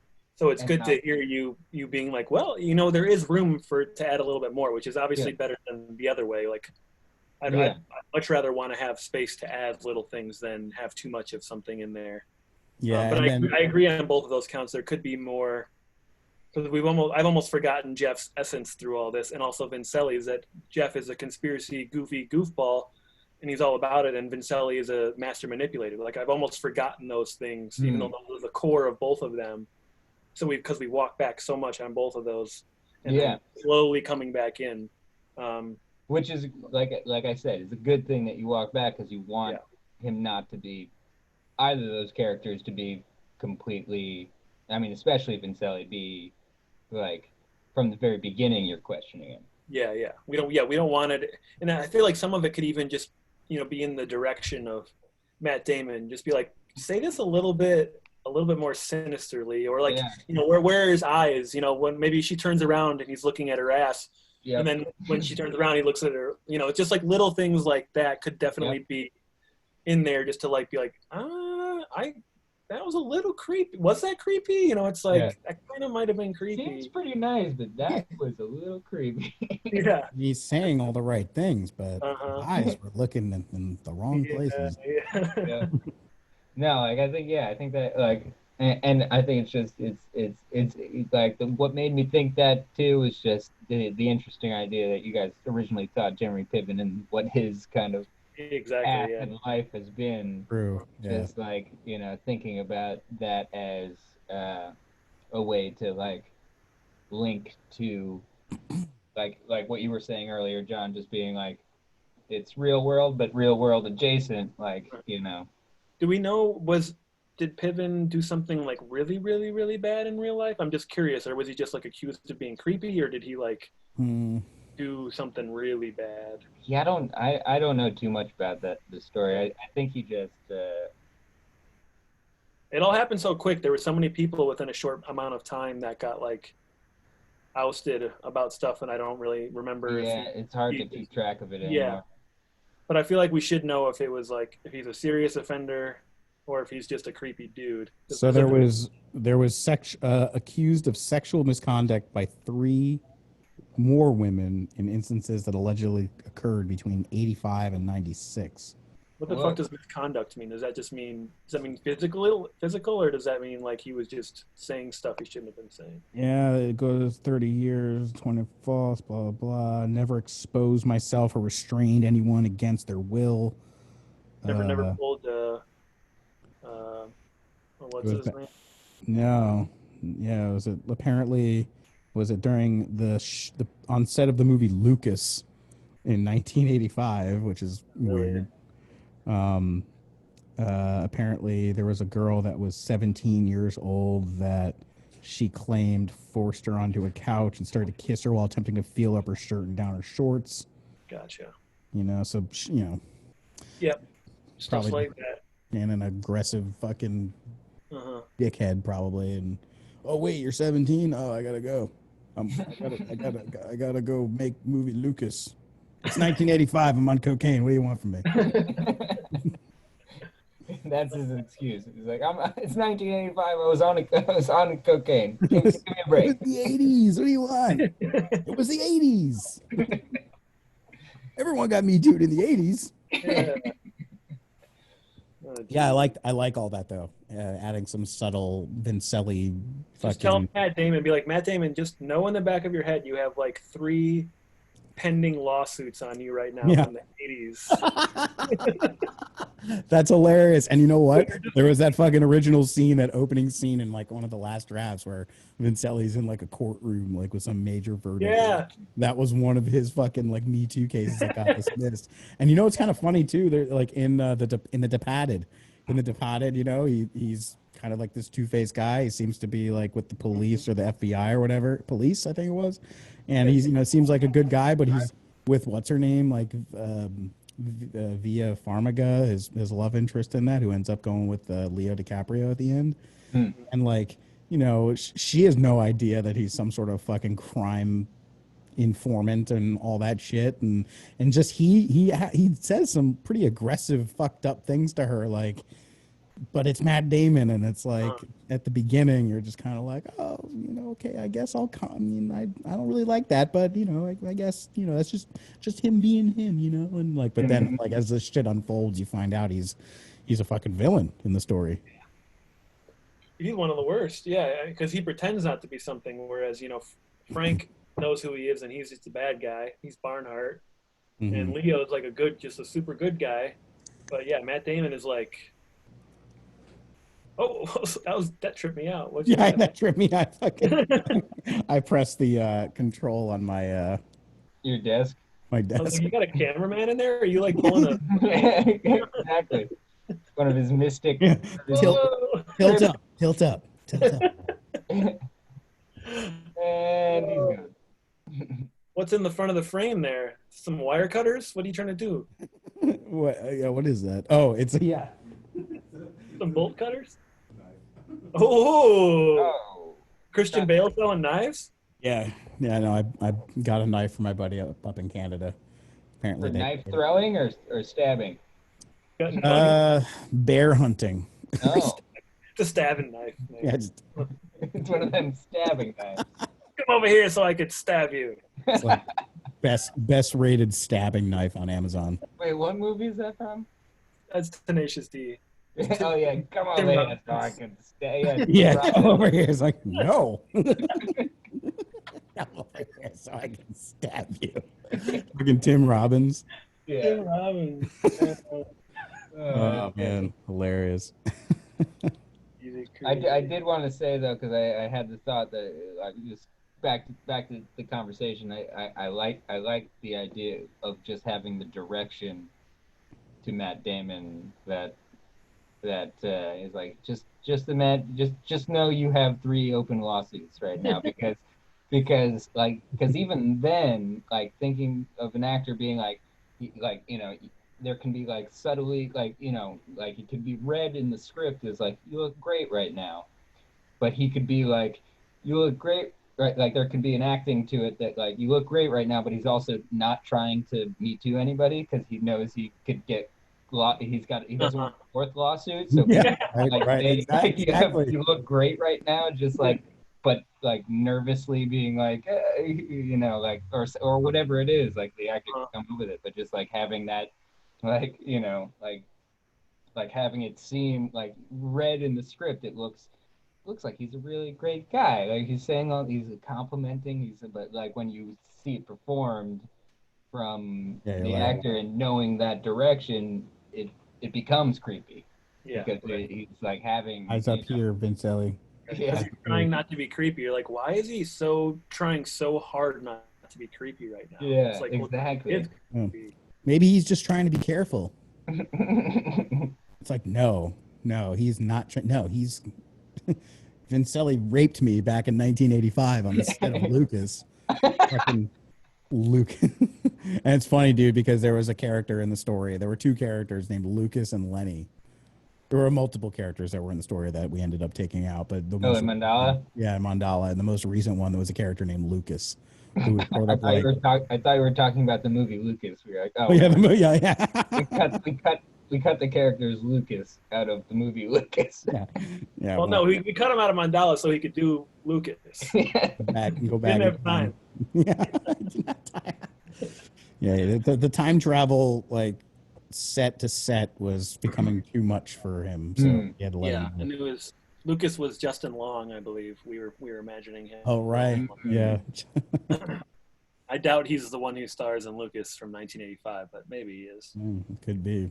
Doesn't seem to Lucas Pocus, right? Yeah, Lucas Pocus. Yeah. Jeepers Creepers. That's what I'm trying to think of. Jeepers Creepers. Lucas Creepers. Yeah, Jeepers Creepers. Great movie. Wasn't there that scene too where they like Lily or Francis Bacon went to like a lab, like a monkey lab or something like that? Well, that's still in there. It's just it's very, very quick. It's not like a 25-page scene, which is what it was. Okay, yeah. And Lily is no longer doing that.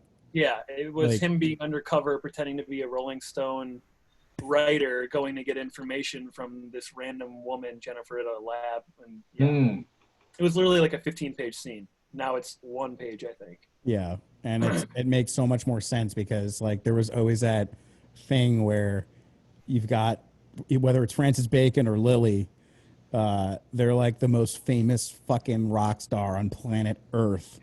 You would never mistake them for somebody else, and they show up to this fucking science lab and like, oh, I'm working with Rolling Stone, and we always joked around that like they had like a disguise on, like one of those fucking corporate glasses with the nose and the mustache, and being like, oh, I'm working with Rolling Stone, and be like, you look kind of familiar. I don't think so. I just work for Rolling Stone. Like, all right, you got me. I'm Francis Bacon, the rock star. Like, oh, right, of course, you. Take off the mustache. Yeah, and it makes more sense that she's so busy and caught up with the Liquid Crystal show and the activism. And there's even that scene, we had talked about this before, John, just like all of that kind of got synthesized with just a line where Matt's like, we need to figure this out. And she's like, look, I don't have time for that. Like, I can't just go to a fucking monkey lab right now. And it's like, yeah, that kind of solves that whole fucking thing right away. Yeah, right. And it makes more sense that Matt, who knows Dr. Teen, studied with Dr. Teen, also would know Jennifer, who works with Dr. Teen. Like, they're the fucking Stanford crew or whatever. So it made much more sense that Matt would be the one to, Can I ask, and maybe I missed it if it is, but can there actually be a line that she says, "I don't have time to go to a monkey lab." I don't have time to go to yeah, like Matt could be on the phone being like, there's this monkey lab in Stanford, and be like, it's like, listen, I don't have time. And she's like getting all like putting on her fucking riot gear and her Bane mask and shit with Chris, and they're like getting fucking like a shooting up montage, and she's just like, Hey, listen, monkey lab. I'm the biggest rock star in the world. I do not have time to go to a monkey lab. That's actually fucking hilarious and perfect. I have time for this monkey business. It's like, all right, fine, I'll just go. Yeah. Yeah, he's like, yeah, you're right. That was fucking stupid of me. To do. So why did I call you? Like, I don't even know why I'm calling you. I'm sorry. This whole Can thing's you come with ridiculous. me to the monkey lab? Rick? Like, I think we need to. Yeah, I like that. That's actually pretty fucking great. Time to go to a monkey lab right now. Yeah, and then, maybe. like, when she says that, fucking Chris is like putting on gloves, and she hears him say that on the phone, and he's just like, Monkey lab? monkey lab? Shit, she's going to the monkey. She knows about the monkey lab. Yeah, right. Oh, yeah. That's Just a look, like a weird look Chris has, like he putting on a glove, just being like, hey, Lily, hey, come, we gotta go. Yeah, Yeah, I gotta go. I got time for monkey labs. Because Chris is very well versed with the monkeys, doing like the choreography with the monkeys. Right. Chris loves monkeys. Yeah, he's all about them. Mr. Monkey Man. Mr. Monkey Man. Mr. Monkey Man. Did Corey ever get back to you guys on reading the script? He started reading it the first night I sent it to him because he'd had some scotch. And he like sent me a message right away. Like, he's like, oh man, I could totally see Lakeith Stanfield playing Jeff. And then I was like, well, yeah, we're thinking of Donald Glover. He's like, oh yeah, great, that works perfectly. And then I never heard anything back from him. So he started it at least like 2 weeks ago. But yeah, because I asked him. I think it was before after I think it was before I sent my notes on that last draft. We were on a FaceTime with him. Then he was just like, he was like this is like I see it as a movie now. Like, I've read previous drafts, but I see it as a movie now. But I haven't finished reading. I'm going to. And that's when he was talking shit about Darren Aronofsky, I heard. Yep, exactly. That was intense. I did end up telling him. I had to text him like, so I saw Hamilton. And he's like, 2 hours later, texting me back. He's like, oh, yeah, did you like it? And I'm like, yeah, the music was good. It was a really good performance. A proponent of it? Like he loves Hamilton. Oh, okay. Like, he saw it live? He saw it like... I don't know. Maybe. I feel like he has. Maybe not. I don't know. But I know he fucking loves the music of Hamilton.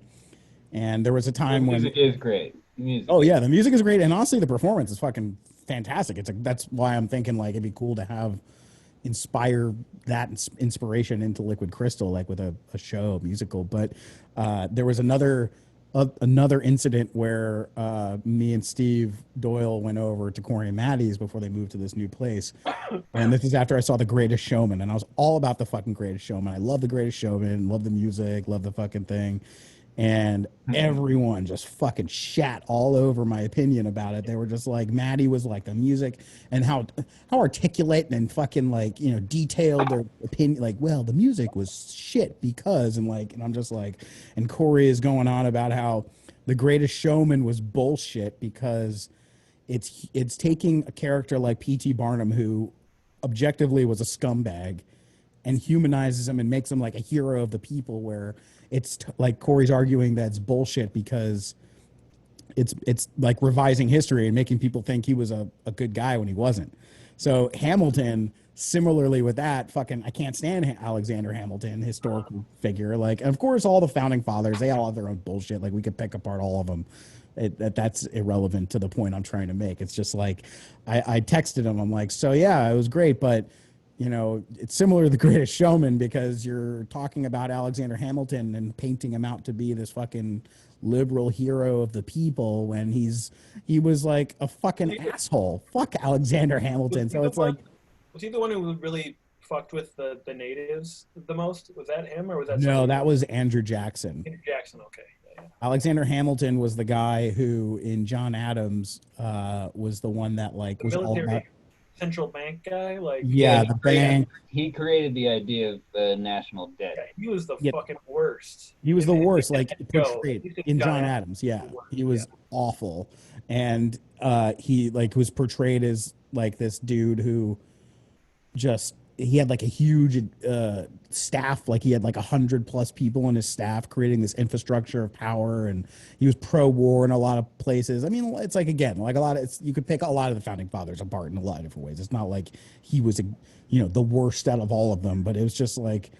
That's what I just argued to Corey. I was like, so, I know you love Hamilton, but your same argument against The Greatest Showman, it's the fucking same thing with Hamilton.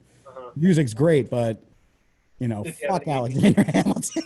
Did he defend him at all, or did he defend it from that perspective? Or No, actually, I think he kind of like agreed. I think he was, what did he say? He was like, oh, okay, I can do understand. people actually think like, oh, Alexander Hamilton is pretty cool after this, or are they aware that it's kind of like? I think some people do, but it is kind of interesting. I've watched interviews since I watched, but I never saw the play initially, but I watched the Disney Plus thing, and it is interesting watching interviews of Lin-Manuel talking about it, and he seems to really like revel in the genius of Alexander Hamilton, even though. Like, I mean, at least in the interviews, like maybe there's more to the story that we don't know that he, but like at least in interviews that I've seen, he's just like, that's the genius of Alexander Hamilton, like just like talking like that.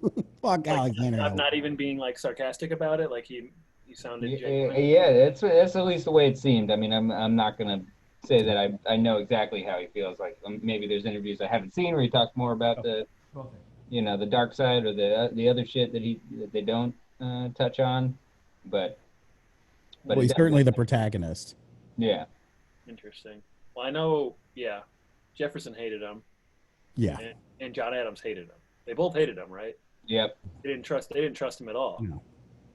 No. And there was that scene in John Adams where loved him, or Washington had like a soft spot for him, right? And that pissed off John Adams because John Adams was like his vice president, and he's like, I need to speak with George, and Alexander Hamilton's like, I'm talking with George now, you Federalist hack, and closes the door, and you see fucking George Washington standing all there like, help me, and John Adams like, I can't, this fucking asshole's here.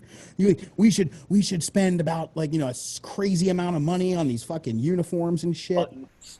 Yeah, the buttons need to line up with the whatever. Mm-hmm. Yeah, fucking the like disgust of Paul Giamatti's like, you're worrying about the fucking uniforms right now. Like I remember that scene so vividly. Like, this is what you're fucking going on about right now. We're trying to fucking start a country, and you're like, yes, the uniforms need to be button perfect. It's like, what the fuck are you talking about? Yeah, and the guy that played Alexander Hamilton in John Adams was also in Man in the High Castle. Have either of you watched like any of that? I watched the first episode of it, but I didn't get into it too much. It's like, I think it's a great concept. The show is a little too on the nose. The performances were not spectacular. But anyway, like it takes place in this alternate universe where the Nazis took over America, and one of the lead like not American Nazi fucking Gestapo guys is Alexander Hamilton. So it's just like, to me, it was like typecasting. Every time I see this guy, I'm like, he always plays a fucking scumbag. And then there's fucking the musical. All of a sudden, everyone loves Alexander Hamilton now. And I'm just like, really? I mean, it is kind of interesting. Like, I watched Hamilton, and then introduced Steve to John Adams, and he watched the first couple episodes. Or we watched the first episode together, and then he watched a bunch of episodes, and I watched the last 2 or 3 with him again, and just rewatching John Adams, and then seeing Hamilton, and just seeing the difference. Like, I mean, one's a play, it's a musical, it's and the other is but just seeing the difference of the show.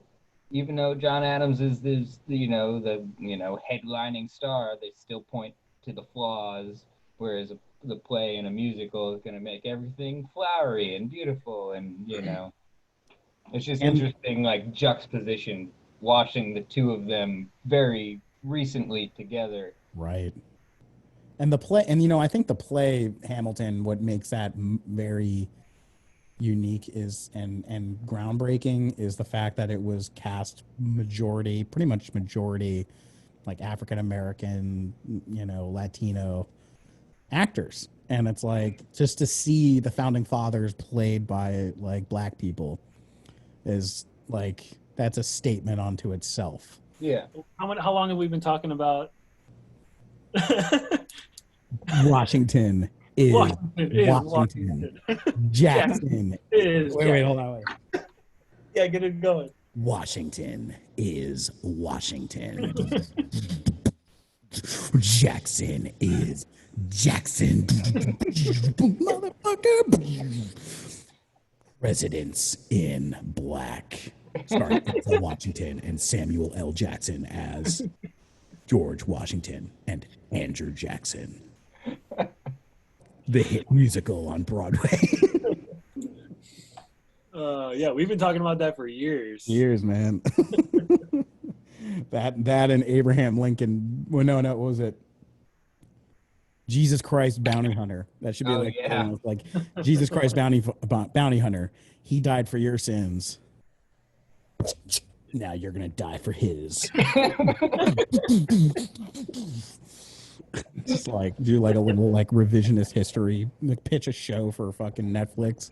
Like fucking like history gone ape shit. Honestly, that could be a great like anthology series, just like rewriting history in hilarious ways like that. Like that. I mean, just on a pure like one line concept level, just every episode is rewriting history in like ridiculous, hilarious ways. They did that Abraham Lincoln Vampire Hunter movie. Yeah, right. So you got Abraham Lincoln's a vampire hunter, George Washington, Andrew Jackson, just like fucking like murdering all the, just like Sin City murdering a bunch of British people or something. And like fucking Jesus Christ, like bounty hunter, like John Wick meets Jesus Christ, fucking just going, you killed me, but I'm back to kill you. We could do that. We could do it now. Yeah, but anyway. I'll be right back. All right, word. Washington is Washington. Oh man.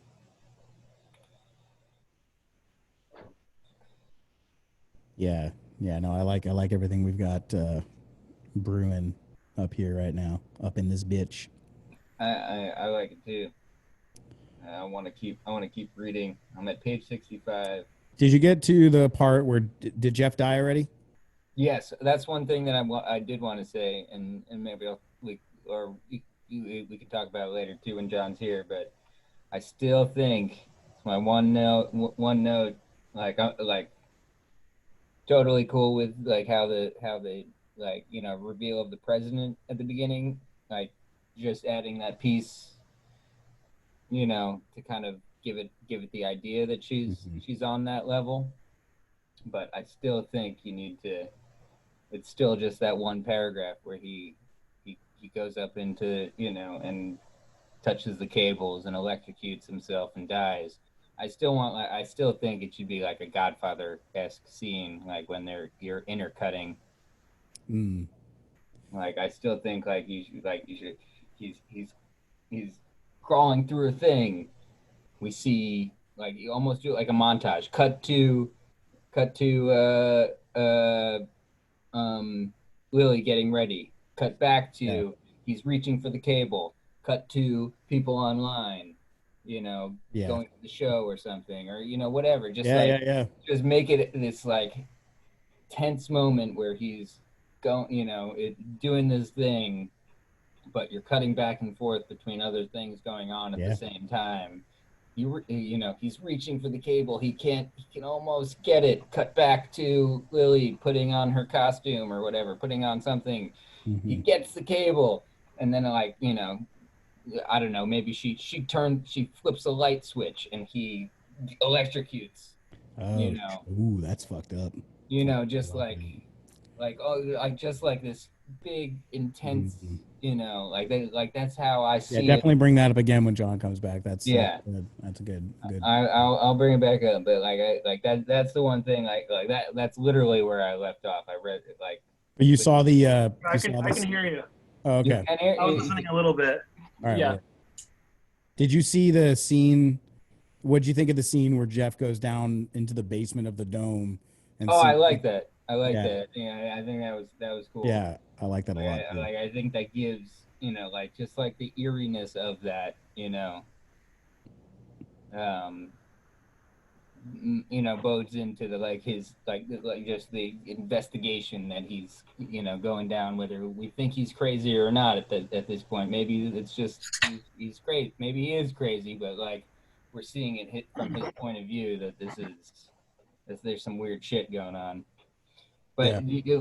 John, I want to bring it up again before I like just like the scene where Jeff dies. Like I every time I read that I see like I'm seeing like as an editor, I'm seeing like what I'd like, cutting back and forth, like the Godfather sequence of everybody getting killed and the baptism going on at the same time, like figuring out ways where you like you and I, it doesn't need all that in the script because like that is a lot of editing, but like just like getting the idea of it in the script where it's like I don't know how much you heard, but just like him crawling through the thing, going to the location he had to go, cut back to Lily, and you can do it like I'm like in the script form, do it like montage, like cut to this, cut to back to him reaching for the cable, cut back to the crowd, waiting in line, cut to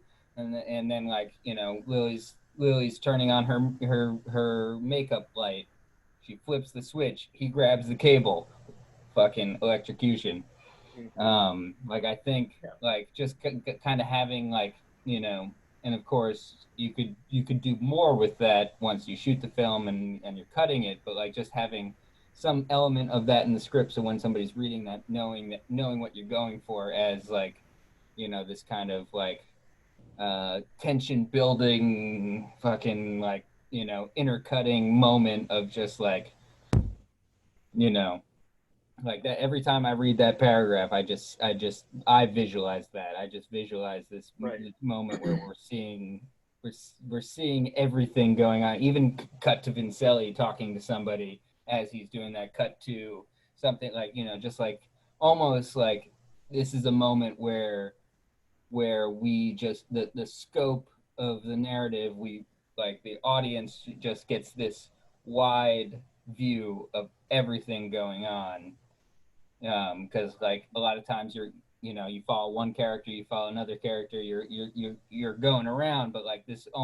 moment as Jeff dies where you see almost everything at the show at once, like or going on at once, even cutting to the doctor doing his thing in that moment, and like just seeing everything.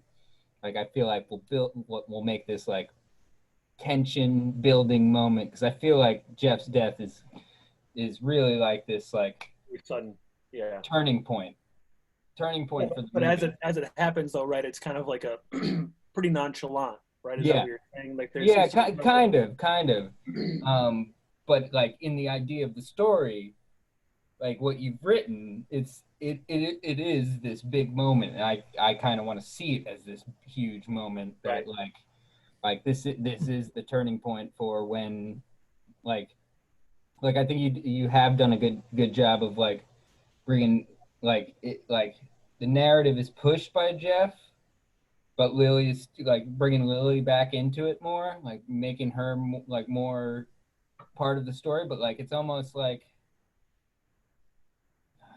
I don't know, it like she is the main character throughout, but she doesn't become the protagonist till that moment. Till that moment, like she becomes the hero of the story. Like it's almost like Lily's the main character, but Jeff is kind of the hero. Yeah. and then he dies, and she becomes, she Passes becomes the the torch. hero of the story in that moment. Yeah, Alex and I have always referred to it as her passing the torch, and that was Mhm. that also was made more sense when she took over the investigating responsibilities in earlier drafts. But yes, it's a massive turning point. For most of the drafts, it was the exact middle of the movie, which, Mhm. when things change. But I get what you're saying to kind of, and it could also mirror almost the very final scene, where Mhm. because that's where you're cutting and you're seeing all this stuff, Mhm. and Chris is going to find this, and we're seeing it could almost be like a mini version of that, right? Yeah. So Yeah. and kind of show everything where we're at. I like saying the crowd. I like you mentioned that, like kind of seeing Dr. Teen would be interesting too, because he sends them up there, kind of knowing what's going to happen. So it'd be interesting to like see him like watching, kind of like Yeah. why is he watching? Why is he looking at him like that? Or what's Yeah. Vincelli doing? I like Like that. even There's a doing lot like more. a thing where like, yeah, and maybe this is more in the acting of it, but like having him talking to someone, but Right. Yeah. Yeah. Yeah. like Yeah. he's like involved with like some paperwork or something, and then all of a sudden he like gives a glance up like that way, just like knowing that Yeah. something's about to happen, but being a Right. quick thing, and just and And then having maybe, like a And multiple. and like maybe yeah. Vincelli checking his watch or something like that, or Hmm. just people And kind it's of like really something coming rickety. alive. It's like a rickety fucking catwalk, and he Yeah, gets up onto it, and then it's just like shakes for a second. He's like, "Oh shit!"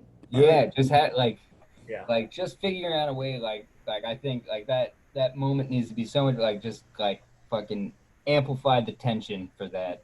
I think we'll Well, yeah, go kind of huge shock. amount. We want to shock the crowd because the audience loves Jeff. We're gonna Yeah. we love this guy. He's endearing. We all got a friend like him. Mm-hmm. It's easy. He gets annoying, so it's easy to be like, all right, we understand why Lilith is kind of passing him off, but we understand his passion. He's a genuine guy. He's really fun. Yeah. Uh, he's probably, for a lot of people, we've been struggling with this for a while, is that he was the main antagonist for many of the drafts, and you almost care about him more than Lilith at some points, which in this particular instance could go in our favor because then we just kill him out of like randomly. Hmm. So I understand we don't really paint it as big of a moment that it actually is, because it is Yeah. it's a massive turning point in the movie for everybody involved, and it lets the audience know that shit is real. Yeah. Shit is going down. So I like that. It kind of building it up more, not to overdo it, right? Like I don't want to. Yeah. It's really easy to fall into like cliches of like, oh, what's a cool thing to happen, and to create this moment of because it's really easy to, Yeah. I don't know, like Francis Ford Coppola has been trying to recreate that scene Yeah. a long time, and it's Mhm. almost become a cliche to himself. But it is that reason for a reason. It's one of the best scenes of all time, if not Hmm. the best. But you explaining it like that really shows me how that it is similar to the very last scene of the movie, and it makes sense that it's the very very middle scene, and it's your Hmm. favorite character getting killed Exactly. halfway through a movie. So I agree, it should be and could be a lot more impactful. And I like, this is a movie about music more or less, so like the pacing of it too could be like Hmm. cutting, obviously editing. You could tell you keep the momentum right, exactly. Oh, what something's happening. It's just a Build it. nerd before a show, and then it's like, okay, what's happening over here? And it's like, well, that's a little bit intense. And then it's like, all right, well, he's climbing up the ladder. I like that. So many things you could do, Yeah. dangerous as it is, even if he's not going to get electrocuted. So it's like, all right, maybe we could mislead people like, oh yeah, Ricky ladder, maybe you might fall off the ladder. Oh no, ladder's fine, totally okay. Yeah. Yeah. Yeah. Like, Yeah. okay, he's fine. Yeah. He's fine. It's And just, it could all, and like I like even like when it cuts back. I really like cutting back to Dr. Teen, where Dr. Teen's doing some shit down on the console and fucking looks up, and it's almost I and like Sally checking his watch. yeah, Vincelli checking his watch, and even as it's being read too, it's like not like Dr. Teen looks up to Jeff with a Yeah. little No, red it's eye not look. It's supposed to just like be Dr. Teen looks up to Jeff, mm-hmm. and Yeah. then Like if he's checking on him. Son Jeff. Yeah. checks on Jeff, Yeah. and then also I think might be cool little mini misdirections, like when we see Lily. This could be one of those opportunities where she's with Chris and having some sort of bonding. Well, they are. They're in Well, the yeah, green that's right. They are. That's where, and then they see she's watching the news. He's vaping, and then they show the news report on the massacre, the Skid Row massacre. Right. So that's what happens, and then Vincelli comes in. So, but they're not really having a conversation before that. I don't think. There could be something, maybe not a full conversation, but maybe just like one or two lines of like. I mean, at the very least, I think in that moment you want no dialogue. Like in that moment when you're cutting back and forth, like maybe before, sure, but like in that moment, like it should be all just images. Like it could just be like an endearing look. Score, just building and all that, and just like in the script, like I just imagine like you taking that paragraph and making it half a page of like cut to this, cut to that, cut to this, cut to that, just like a little bit, just building that, and then like then it's all in the execution. So like we in the script we get what you're going for. We get that you're building this tension and building this moment to be this thing, and then it's all in the execution of like, you know, filming it, editing it, putting some score into it, making this crescendo of a moment, which whether an audience gets it or not, it is this major, like in the moment, it is this major turning point for the story where all of a sudden now we're in the end game. Yeah, everything changed. So that makes me think, I'm just asking you guys, Alex, I had a unique experience with your mom and dad and you when we were watching The Sopranos when, what's his name dies when he's with the trains, his little train. Bobby. Bobby. And I remember you guys, and I wasn't like, I only caught episodes here and there through Sopranos. So I knew the basic idea, but I wasn't invested like you guys were. And then I remember, you know, you guys are very animated. So when shit happens, I remember you just being like, oh shit. Like, and I was like, wow, this is pretty intense. So like, but that scene I think had some intercutting too, and it's kind of the same as almost the last. I think they killed Bobby and Silvio like in the same scene. But you kind of know what's happening, but they definitely do some suspense building, and then that's the only reason that the final scene of the entire series works, right? Is because of the intercutting, because nothing actually happens, but it's the intercutting, and obviously Journey playing is like something's happening, but nothing happened, you know, that we saw. Mayor, do you have an experience of a show? 'Cause I remember, so one of the biggest shocks to me of somebody dying in a show was Rita getting killed in Dexter. Like that was one of the things that really caught me off guard. But I feel like this should almost be on par with you really not, even though you see Jeff getting into some shit and like seeing some stuff that he shouldn't, I feel like we shouldn't think that they're going to kill him, right? It's not that extreme. And I still think it should be somewhat kind of shocking to you. So that just makes me think of you guys watching The Sopranos. Mayor, do you have like an example of a shocking, like somebody that died that you cared about that you didn't know was happening? Because when Rita died in Dexter, I remember doing the same thing Alex did during The Sopranos. I stood up and I was like, oh shit, like I couldn't really accept it initially. And that was different because that was a little more subtle, because he like comes home and he calls her phone and her phone is still in the house, and he's like, oh, that's weird. Like they're supposed to be at the airport. And then he sees her bags, and then he goes into the bathroom and he sees his little baby with blood everywhere. And then he looks in the tub and she's dead in the tub. So it's not like intercutting. It's more, he did it a little bit differently. But it still was effective to me, but because of like I see what you're saying. No, and I'm trying to think of one, but it's hard to do. It's hard to accomplish that, to really kill somebody for a good reason that the audience cares about without really telling you what's going to happen beforehand.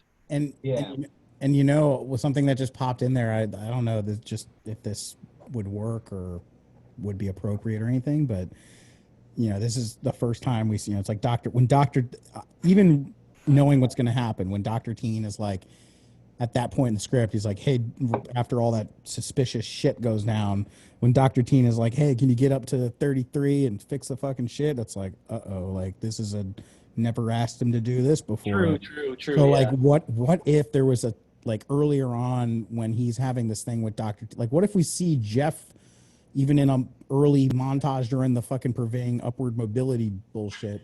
Like, what if we see, like, what if that's one of the things that Jeff does like on a regular basis? I like that. Like it's like we've seen Jeff up on the catwalk before fucking with the lights. Like that's one of his responsibilities.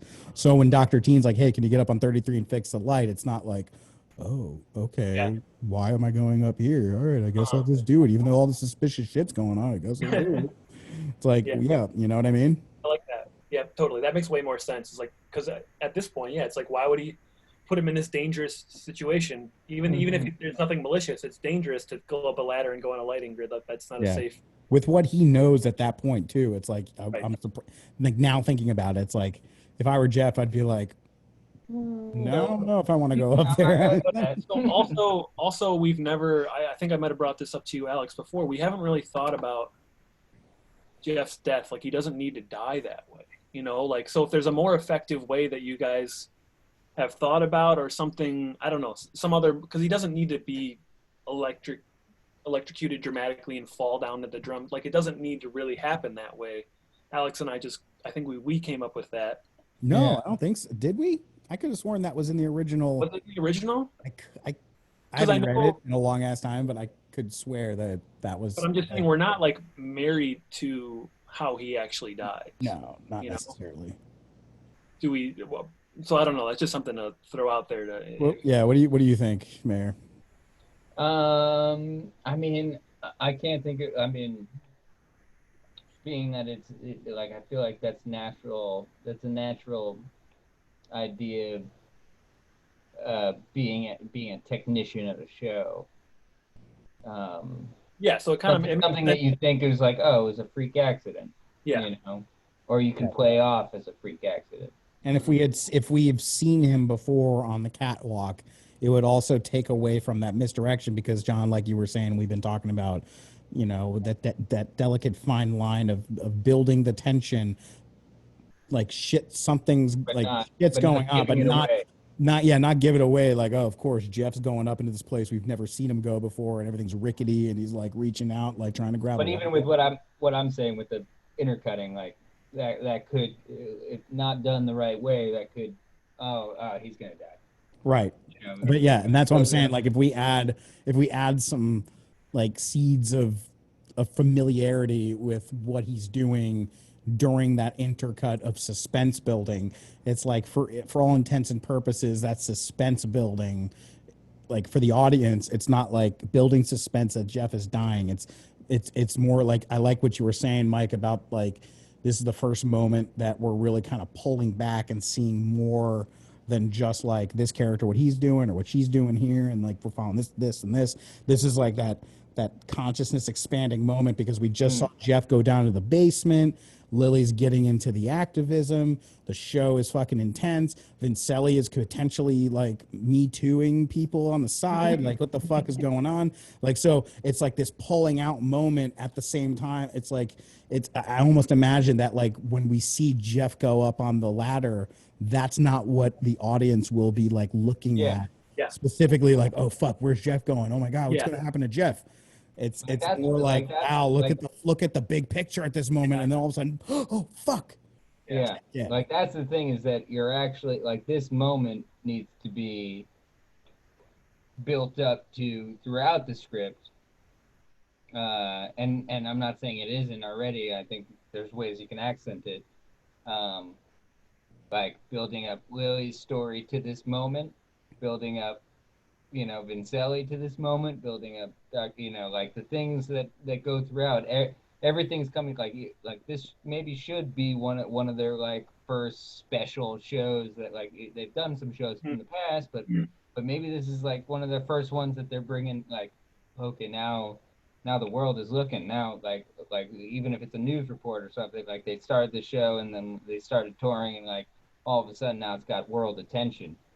Yeah. You know, like all of a sudden the world, like, oh my God, this like, it's like when Hamilton first blew up, we're like, oh shit, Hamilton's a thing now. Like, everybody's wants to see it. Like, it's, you know, fucking Liquid Crystal is trending on Twitter. Like, right. You know, like all these things starting to build up to this moment. So like when it gets to this moment, all the intercutting that you do, you're actually invested in every little moment that you're seeing. You're invested in what's going on with Lily. You're invested in what, and it just so happens also Jeff is doing this thing, and you're not thinking about him being in any danger really, like, and setting that up too at the beginning, like Alex was saying, being like, yeah, they ask him to like go up in the rafters all the time, like it's a normal thing.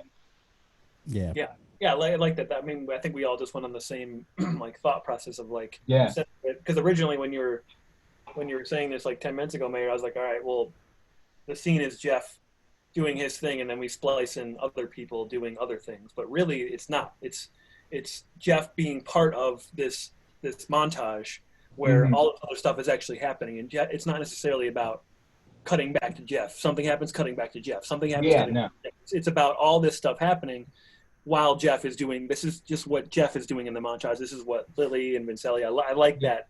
So then you're not focusing on him, and you're like, oh, something's going to happen to him. You're like, oh, yeah, something's happening. This is a unique scene, and then kind of could manipulate people in like a chess playing way, like to almost not disregard what's happening to Jeff, but kind of be like, oh, that's one of the least important parts of this Yeah. montage. yes, Now it's And happening in the background, and then all of a sudden it's like, oh, I yeah, think we can really fuck people over yeah. by making him kind of take that lightly, and then be like, oh, what's Vincelli doing, or what's Lily doing, and what are they doing, and oh, there's Jeff, doing his thing. He's done this before, like, yeah.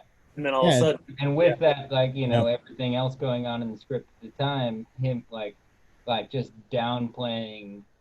like downplaying the fact that the doctor asked him to go into the rafters, just like, oh yeah, can you go check that thing out? And then we cut away, and he's, and like we see, we're in another scene, and it's just yeah, like, and then once he's like climbing up the ladder, then this sequence starts to begin, where we're seeing all these different moments mm-hmm. one after Climbing the up the other. ladder, very symbolic too. It's like Yeah, he's rising above as we are pulling back visually from these individual characters. As Jeff is climbing up the ladder, we're starting to see what all of the principal actors really up to this point are Yeah, doing. So you got Dr. Teen, you got Vincelli, you've got Lily, you got Chris, and you got Jeff. You got like these five kind of like, I mean, Lily and Chris, I feel like could be together. I mean, they are together. So like, you can be cutting back to like, it's almost like this, it's not an intermission. There's got to be some term for like literary story arc term for this moment in the story where just, it's I mean, it could be simple like as the the check in on turning like point. we're checking in on, what was that? What'd you say? I just said the turning point. It's Turn. just Yeah. Yeah. yeah, so Definitely. you have a Definitely. cast of like, as much as there is a main character and there are main characters, it's, very seemingly like ensemble in the fact that it's like you're putting on a show. Like it's not just Lily that is, even though she's the star of the show, it's the whole operation. Like, uh-huh. and like Mm-hmm. like it's in the script already. You show the operation of it all. You see the people that are putting it on. You see even like, just in the background, the fucking crew that are lifting, bringing in new equipment and stuff like that. Just seeing the entire operation of it. And this is a moment where we like all at once just show the entire operation at the same time, just like pulling back and just seeing every all the like Yeah. Conveying intricacies their upward mobility. of all of it going on in this one moment, like, and Oh, like I think that will make the like this, like figuring out the way to do this will make the moment of Jeff's death be like be the importance that you guys see it, that you see it in the script, will make us feel it reading the script, and then making the movie, that moment will be how you guys see it, like how you guys have seen it from the beginning. Like I think that moment has been important to you guys. It is an important part of the script, but I think Yeah. once you open it to that level, that it will be that for somebody who's just like picking up the script, not even knowing you guys, not even knowing, you know, anything about it. You drop it on somebody's table, they'll read that moment and be like, "Fuck," Yeah. you know? Yeah. And like you were saying, John, too, it's foreshadowing of The ending. the Yeah. ending and what's going to happen. And you know, just I still have yet to really watch Abre Los Ojos all the way, but I'm already pretty much convinced that Vanilla Sky is a bullshit film.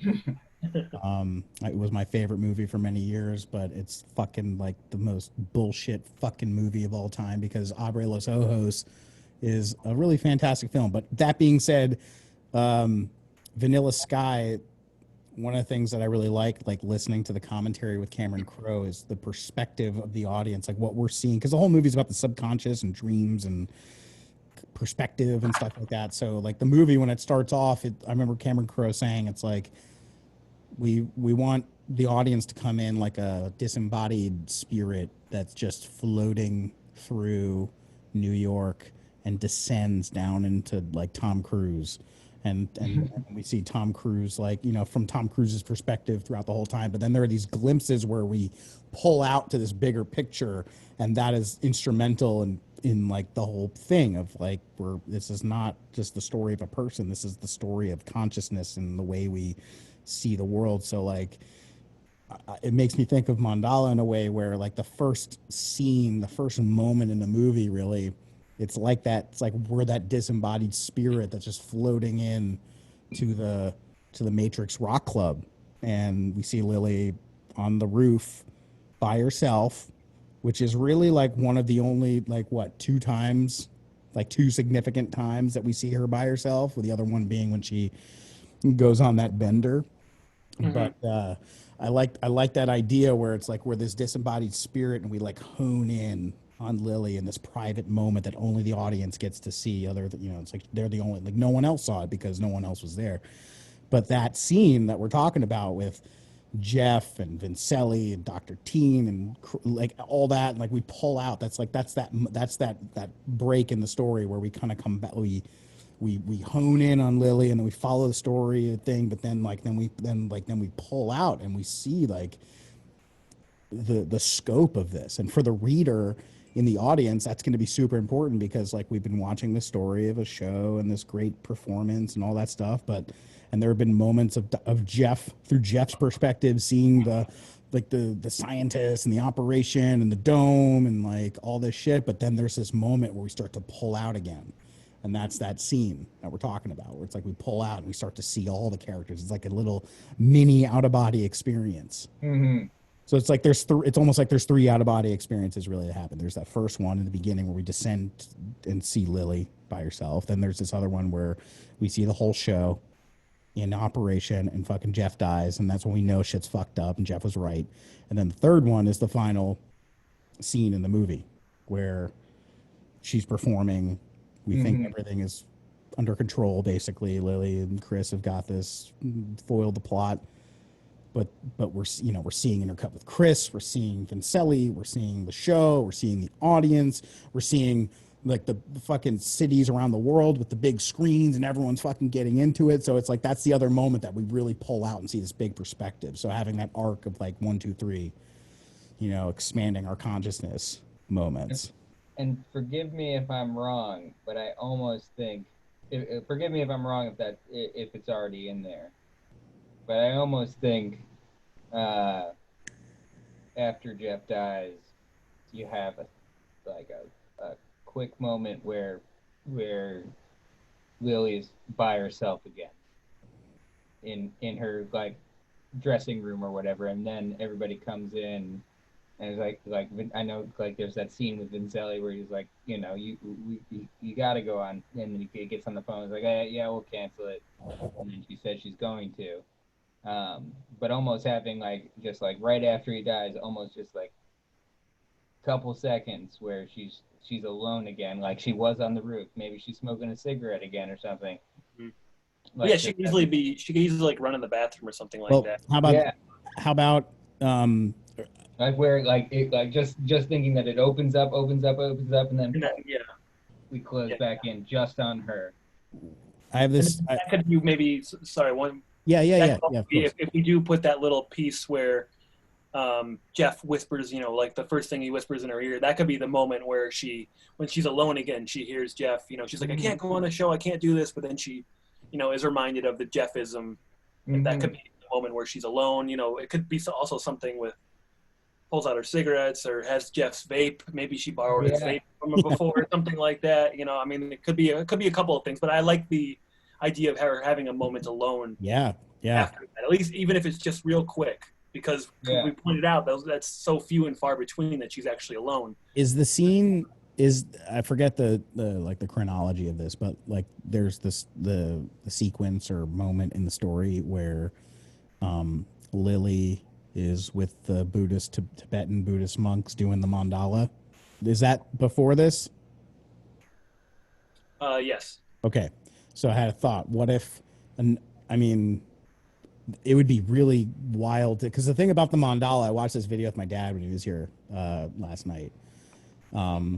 I filmed when I was in Australia, I filmed like actual Tibetan Buddhist monks making this mandala, which takes 4 days and all this intense work that goes into it. And the video that I have is of when the monks, the final part of the ceremony is they chant and they go walk around the mandala, this beautiful piece of artwork and symbolic of everything, mandala, right? And then the monks do this thing where they wipe up the sand into a pile in the beginning. And it's the whole symbolic thing of like impermanence and like, yeah, it's like, oh, well, we should frame this mandala and sell it on fucking Sotheby's or whatever. No, that's not the point of mandala. The point of mandala is like you create it, you pray with it, and then you wipe it away, like Bill and Ted, Book of Bill and Ted, Dust in the Wind, dude. So like I almost like imagine too, like in the intercut of this fucking crazy scene, you've got like Lily in that fucking mandala tent where the monks are doing the final ceremony, and they're like and there's a thing when the monks are doing it. I'll send you the video. It's pretty fucking wild, dude, because they don't just wipe it up. They walk around it with the bells and they're doing the fucking chanting shit. It's like really intense. And then they take like these little like sticks or something or rocks, and then they just like they start destroying it, and then they start like wiping the sand into a pile, and the fucking mandala is gone. Like I can almost like see like that being intercut as well, like what Lily and Chris might be involved with, like the closing of this mandala. I'm curious. I don't want to cut off the discussion or anything. No, that's not cut off. That was it. I'm just curious if this scene came from the Werner Herzog documentary Wheel of Time. I haven't seen that actually. The YouTube video might be from that, because like that documentary is about Buddhist monks making a sand mandala and then destroying it at the very end. I actually filmed the one I'm talking about. You're talking about when you filmed. Okay. Yeah, but it's a common thing. Like that's part of the ceremony. So like again, okay, I'm gonna make a mental note of that. I got to watch that. Wheel of Time, yeah. Wheel of Time, interesting. Cool documentary.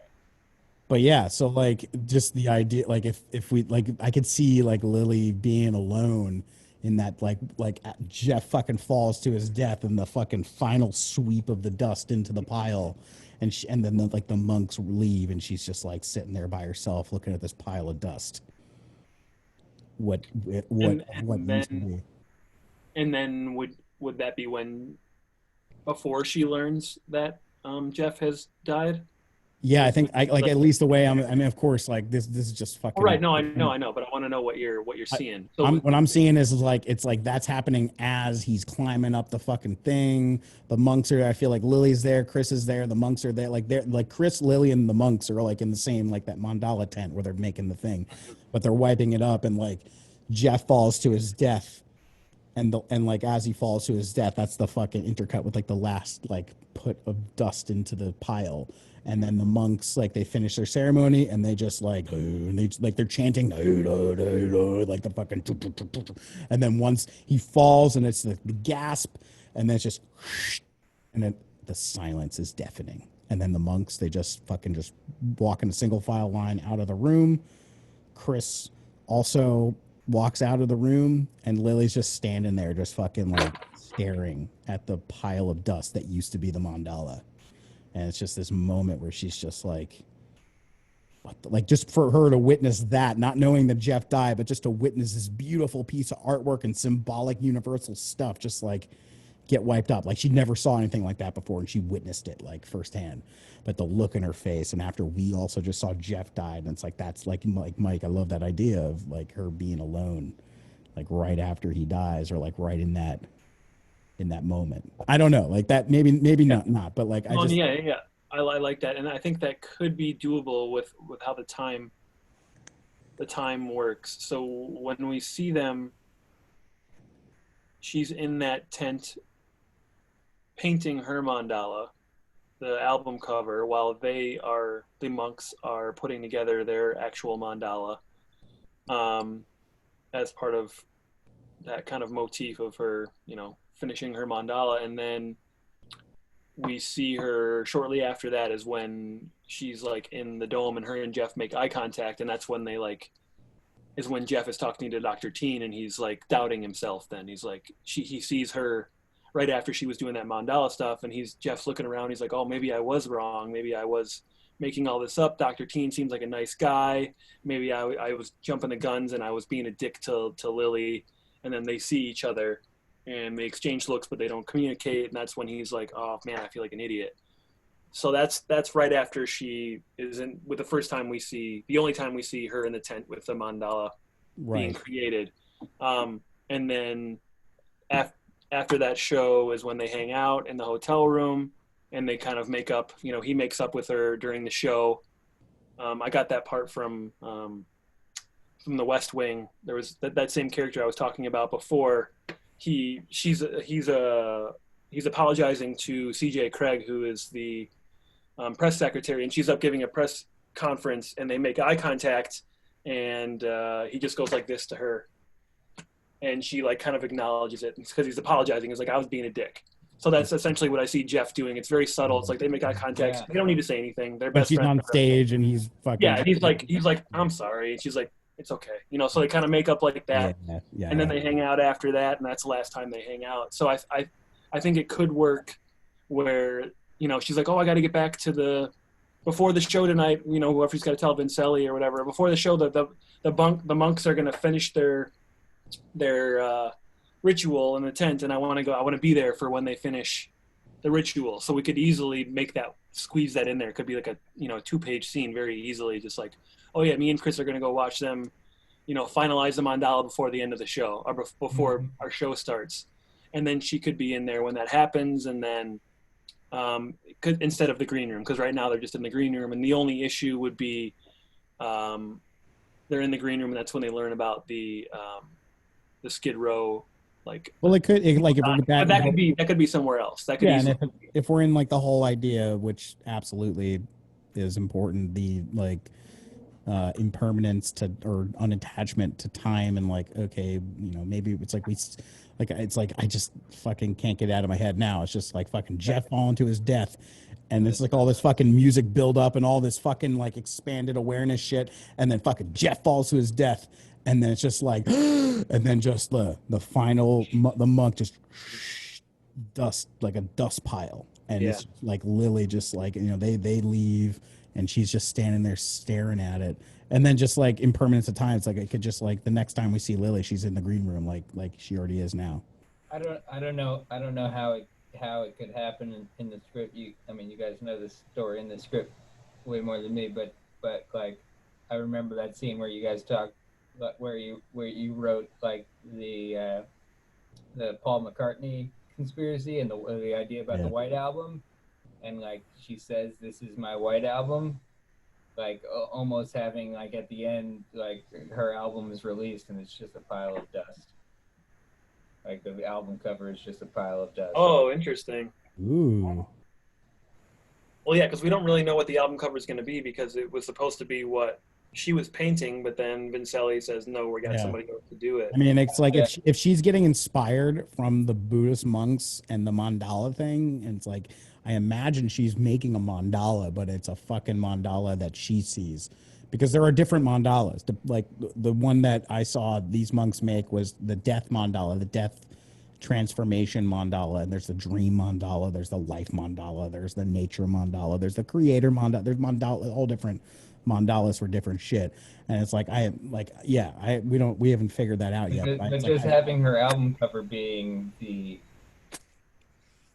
sand mandala after it's destroyed, just like it was gonna be of colored dust. There's the pile of colored dust that they've like swept away already. Like that was a mandala. It wasn't anymore, but it still is at the same time. It is a mandala, and it was a mandala. As opposed to like literally a white album, like that story. That's like instead of because whatever she was doing was going to be super revealing of all the symbolism of everything, and then Vincelli's like, no, we got our own people on it. Like I can. But I'm just thinking, like, even after she dies, it's released the way, like, I don't know if somebody's on her side or whatever. It's released the way she wanted it to be, Yeah, and it includes the new developments. It's like, fine, I won't make the mandala, but I'll show you what the mandala turns out to be in the end. It's like just a pile of multicolored dust on a white background or something. Well, I'm having a thought now as well. Like maybe she witnesses the monks, destroy their mandala, and her painting is still in the same room of the album, and then she sees them destroy theirs, and then she learns that that's when she learns that Jeff has just died, and then maybe the emotion, I'm just seeing her look at her mandala and then her wanting to either attempt to destroy hers because that's like what just happened, or like she does destroy it, and maybe that could change a lot of things. Like, well, that she's just emotional. Give and then so she either does like try to just take the painting and like smash it, or like cut it up or punch it up,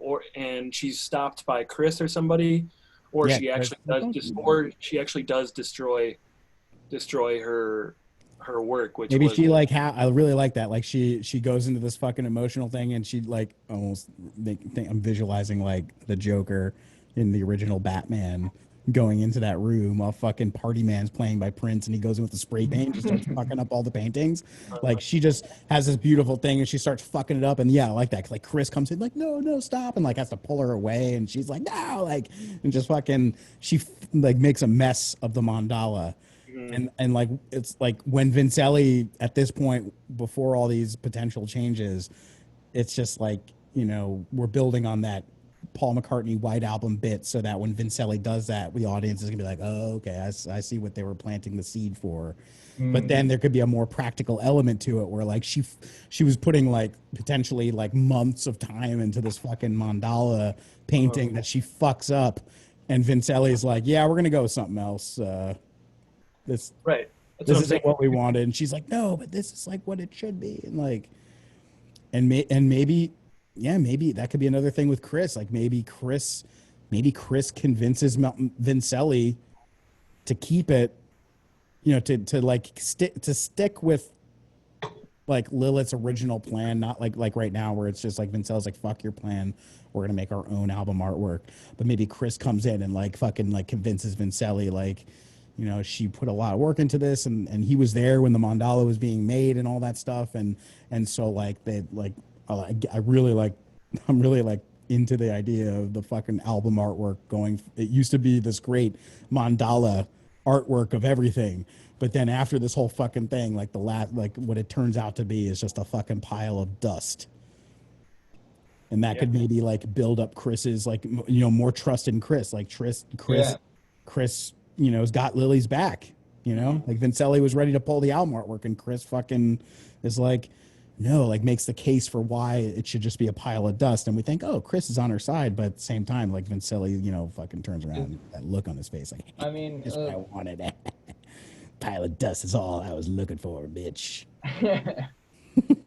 I want to ask you this, because what do you guys think about the fact that yes, Chris is involved. Chris is, but what if he does really love her? Like, does he? Am I right? Like what if he what like if correct me if I'm wrong if I'm assuming that it's not this way already, but like what if he does really love her, but also he's involved in this shit? That would be well right now as it is, without Mhm. us changing what Uncle Bruce wants us to change, which we're going to change. I think he is in love with her. Yeah. Yeah. Yeah. But also right now he is not necessarily as malicious as he's going to be. Because Yeah. no matter what, he's going through with it. You know, he is doing what Vincelli told him. He is disobeying. He is consciously lying to Lily's face. And it seems like if he's side stage handing the phone to Vincelli or Barnhart, he knows that she's about to die. Like so, he's actively participating in manipulating, misleading, lying to her, and her getting herself killed. And So it then would be yeah. really difficult for me to believe that he actually loves her. There could be a different layer of where he's like, you know, he's obviously has some psychotic issues if he can pretend to be this, even if he is pretending the whole time, he's pretending. Either way, he's fucked up mentally. Yeah. So there's an argument to be made that he could be in love with her, or that he's just pretending to, and I don't really know which is worse, to be Yeah. honest. But I honestly think he can't actually love her if he does what he's going to do. It could, but again, But I it's think he does care on some level. Like, it's like, you know, how many we've heard those stories so many times. Like, oh, I was sent in to do this, but I fell in love, and like I feel like that's like kind of a cliche tale where they were supposed to, like, there's all the rom-coms where they're pretending to do something and it didn't really happen, and it's like, but then I actually fell in love with you and Yeah. everything changed, you and know. that was It's like, and that was a scene in one of the original drafts where Chris Yeah. confronts Lily and tells her yeah, that like I was in on it, and she's like, what the fuck, and she like flips out. But like I think, you know, first we need to remember this is a tragedy. Yeah. And I think when it comes down to like we were talking about earlier about execution, like in the script it could read a certain way, but like when it comes down to directing the actors, I can really see like originally I was imagining like when fucking Lily looks over and sees Chris, he's got that like look on his face you've never seen before, and it's like, oh my god, Chris is evil, fuck. But it could be a little bit more nuanced than that. Like it's Yeah. just Like think that's. Sorry, I no, didn't want to. like Chris, I'll try and make this quick, but like Chris No, no, no. is like Chris is you got to imagine when Vincelli hired Chris, it's similar to when Vincelli hired Lily. Like when he hires Lily, he paints this picture like it's going to be, you know, great and I'm on your side. And I could see that happening where whatever the fuck Vincelli, like in the unwritten scene that we never see, where he hires Chris and explains to him like what it is that you're here to do. Thor, stop. I can see it being executed in a kind of nuanced way because it's like, again, it's a tragedy. It's like I could see it from Chris's and experience it, feel it from Chris's perspective, where he does love her. At first he doesn't. At first it's just a job, but then he does fucking fall in love with her, and it's one of those things that he never, you know, he it's like under threat of like mafia fucking, if I ever say anything, I'll be killed, she'll be killed. Like my family, Vincelli threatens him. Like if you fucking say shit, you're Yeah. gonna be fucking murdered, and everyone you know will be fucking murdered. So maybe I'm thinking now that instead of him like consciously at the end, then there could be more emotion when he gets the phone and he's going to go deliver it to the president. Maybe in the beginning he's like, I am going to go deliver this to the president, but then something happens halfway where he is either reminded of the threat, like your family is under threat, or Vincelli stops him or something like that. Maybe it isn't as malicious as like, oh yeah, honey, I'll go get this to the president for sure, and then being like, oh yeah, but little do you know, I'm lying to your face, and I'm for sure not going to go give this to the president. Right. Maybe he's like, maybe that could be part of the suspense building. Like we Yeah. actually do go see him because he's like, fuck, this is real. I do care about her, and if I don't do this, she's going to die. So maybe he's Yeah. like actually being like, all right, I'm going to go save her. But then there's this transition or progression as he's doing it. Like, but if I don't do then my family, then it's just like all this range of Yeah. emotions, or the consequences are. He's basically like he either has to save his family or save Lily Yeah. at that. And he's apprehensive about it. Like, so like at that moment when she looks over and sees fucking Chris standing there, and he's got this look in his face, like I'm not seeing, and now I'm starting to imagine it's not like that malicious look, like Oh, maybe we're like, my hands are tied, I'm a fucking prisoner, I was gonna do it. It's like, I'm- maybe he doesn't literally hand Vincelli the phone, like, but like No, well, maybe we Slave to could just. capitalism too. the what's that? I said I'm a slave to capitalism too. Shit. Yeah, yeah, Yeah, it's like, yeah. But I can see him maybe. Well, I feel like we have to know that he has the phone or Vincelli has the phone. We have to know that the president doesn't have the phone. We have to know Yeah. that it didn't happen. So maybe it doesn't have to be a literal handoff. Or maybe he Could. like reluctantly, like you almost see him defeated handing the phone to Vincelli, just like fuck. Yeah, and then I'm kind of Yeah. picturing him like almost looking at her, or him not even being able to look at her. Maybe just leaves. Yeah. Like Yeah. once she realizes that he didn't do what he said he was going to do, and that he's on their team Yeah. for all intents and purposes, maybe he just feels ashamed and he can't watch Yeah. because he knows what's going to happen. Yeah. Yeah. He walks Maybe- away. Yeah, so maybe he's not like ha ha ha. Yeah. yeah, and that adds That to the gives a lot tragedy more- element of it. It's like, Yeah. Yeah, back to the idea that this whole thing, like Barnhart says in the end, everything is under control. Like You, John, you Yeah. mentioned the romantic comedy. Like I wanted to say this, like the idea of like in the romantic comedy, or like certain romantic comedies, there's somebody that like somebody's hired to do a thing, but they end up falling in love, and then he does the right thing in the end. This is the situation where the guy, like, he does fall in love, and he does care about her, but he still does the wrong thing necessarily. Like sure, maybe there's other aspects of it that he's like, like whether it's his family's in danger or whatever, like that stuff can be non-important. It's just the fact that in that the moment of choice where he was just like, do I save the woman I love, or do I fall into the system that my life has, been, he goes the other way. He does not save the girl. Right. He goes the direction of the convenient, like I need to do the job that I was hired to do, or Yeah. whatever it is. Like, And like- but like you said, Alex, that's what makes it a tragedy and not Yeah. drama or romantic comedy. It's almost that decision by Chris. I mean, Yeah. there's a lot of other stuff, but it's like almost like if he would have tried to save her, then it would have been the drama and blah. But the fact that he ends up making that tough decision makes it tragic. Yeah. and there could be a way to carry over that moment that happens that we're going to change, where like in now it's the scene where Lily and Chris are like, we got to get this shit, we got to fucking get, and then fucking Barnhart and Vincelli show up and they murder Chris right there.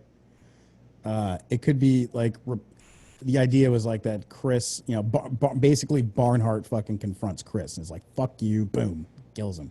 But there could be a thing where like changing that, where then Chris and Lily have this moment, and like Lily's like, here, take this to the president. He's like, or maybe he says like, I'll fucking take this to the president. Oh, I like that. Yeah. It's like she doesn't tell him to do it. He's the one that's like, she could be like, I don't know what to do. Like, I got this message. What do I do? And he could be like, I'll take it to the fucking president. And then he fucking leaves. And then during that whole crazy I taught him how to at the dance. end- I can get Talk in. about dance. Yeah, I'll dance my way in there. Yeah, just fucking Corey like does some fucking parkour, just like, and like, but there could be a fucking moment where it's like, I'm imagining like, where the president is, it's like visually similar or homage to like Abraham Lincoln at the theater. He's up in like a tower rafter thing, like separated, like overlooking the show, and Chris like going through this crazy montage of Chris like getting to the stairwell, and it's like he's standing at the bottom of the stairwell, and like he makes a compelling case with like the security, like the Secret Service that's there, and he's like, I'm Chris, and blah blah blah, like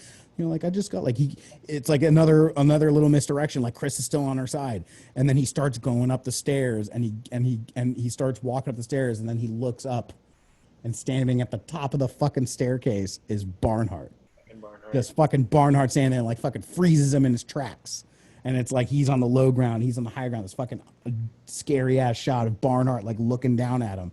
And then that's the last time we see Chris until the last moment, where he's like all of a sudden on the side stage and Barnhart's there on the stage with him. So like for practicality purpose, fucking like Chris makes it over there and he was gonna do the right thing, but then he sees Barnhart, and it's similar to when fucking Jeff sees Barnhart at the end of the hall in that other scene like earlier on in the story, and then like he's like, oh, he fucking goes down into the basement. Chris makes it and sees Barnhart, and that ominous tone happens. But this is all as liquid crystals happening. So Barnhart tone.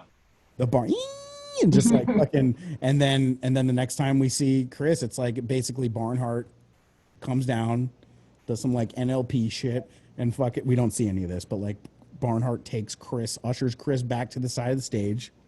He's like, I'm not letting you fucking do this.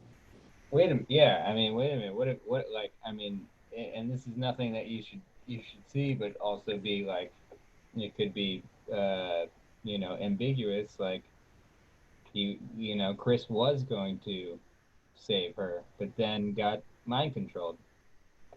Yeah. He was going to take it to the president, and then somebody came up and went, and then, nope, not anymore. Not going to save her anymore. Activated his programming, which throughout the whole, like, not in the script, but like in reality of the story, but they could be he was fucking like MK Ultra, like they did the Manchurian Candidate shit on Chris the whole time. So all it took was fucking Barnhart to just fucking stand there and give him a evil, ominous glare, and then that just activates his fucking programming, and then he just like cowardly walks with Barnhart back to the side of the stage, and then the next time we see him, he's just fucking standing there, and he's At the end of the day, I think like you were talking about, like developing Chris more. Like I think the complexity of adding the fact that he does actually love her, that he does, like they do have a actual falling in love moment throughout the story. Like I think that adds something that gives more complexity to his character, that when he does become a part of the plot. I don't know exactly how that happens, but I think it gives a layer to his character that is, it adds a very like interesting layer to his character. Yeah, and a much needed one as well. And it will just, I don't know. It'll be hard to portray him because most of the movie, I feel like he'll still be under the control of Vincelli and Barnhart. Like that's how he'll be behaving, even though it'll be like a constant internal conflict with him, where we see him, he's doing his job, like his very on the nose line is like, well, you can ignore Jeff and hang out with me, ha ha ha, and like takes her away. And he knows his job is to kind of keep her distracted, but inherently she's an incredible human being. And if you spend that much time with somebody who's that captivating and that beautiful, you're gonna catch feelings and or more. So he inevitably does that, and I think that'll be hard to. I think there are little subtleties that I could write in there as far as descriptors, but a lot of it will be the execution of that. And I think a lot, because we had that scene in there, Alex, where everything was explained. She fills Chris in on the conspiracy based on what she knows, and then he's like, all right, well, I have to get something off my chest too. Right. I was hired to be your handler essentially, and she's couldn't believe it, blah blah blah. But that's not going to be in there anymore. Well, what if there was a scene that were to serve the purpose, at like the very least, to serve a purpose for Chris's character, where like not from the audience's perspective when you're reading it necessarily, but in terms of his story arc, a moment like where he acknowledge it, like it's like Chris in his character, it's like, this is where you realize that you fucking love her. And there could be even if it was just one scene. Well, if it was, I think when she does the Paul McCartney montage, when they're in the the hotel room, and there's multiple cuts. Like they're banging one time, and then they have a little talk after that, and then we cut back to her, and they're laying on the bed talking about stuff, and then we cut to something else, and then we cut back, and she's working on the mandala, and he's like, you never really told me about like what that's all about. And I feel like when she does that little montage, she's not looking at him, she's like painting. By the way, Mayor, this was essentially what Alex and I were talking about this, and he told me about this Paul McCartney conspiracy. Mm-hmm. And then I was like, well, that should just be something in there. So I literally almost wrote verbatim what Alex told me about it after I looked into it a little bit. But it was like, oh, that's a perfect Jeff conspiracy. So it makes sense for, her being mysterious and her trying to portray something through the artwork that we don't really know what it's about. But I think that's such an endearing thing. And you could tell that she kind of believes it too. That's why, she doesn't not believe everything Jeff says. Like, she believes in conspiracy still, just not to the extent that Jeff does. But I think her explaining it that way, and then him seeing her painting while also talking about this wild Beatles conspiracy, I feel like if I saw a beautiful girl doing that who I had a crush on, I'd be like, damn, that's really, I could fall in love with that. And what if that? I just wanted to say that's the moment where you put the descriptors. And I think then we could see we could see Chris Chris being like, damn. And it could almost be this moment where like he wants to tell her the truth right there, and he almost does it. Like he attempts to tell her, and it's like, I have to tell you something. Like, I don't know. Like he starts acting kind of weird and awkward all of a sudden, and she's like, what's going on? And he like wants to tell her. And this happens in movies all the time where like, like he goes to tell her something, but then he immediately backtracks and he's like, no, I got something really important to tell you. I think you're a real great painter. Something like, but like it could be a moment where it's like, and Lily be like, that's not what no, really, what he gets like, no, that's really it. And then he like, that's his little internal moment where he's like, this is my chance to tell her, oh my God, she's beautiful. Oh my God, she's right. I'm fucking involved. I gotta tell her. Like that's all going through his head. And then once he like starts to express it, and then she catches it, and she's like, wait, what? And he's like, oh, like thinks of whatever the fuck Vincelli was like doing. He's like, it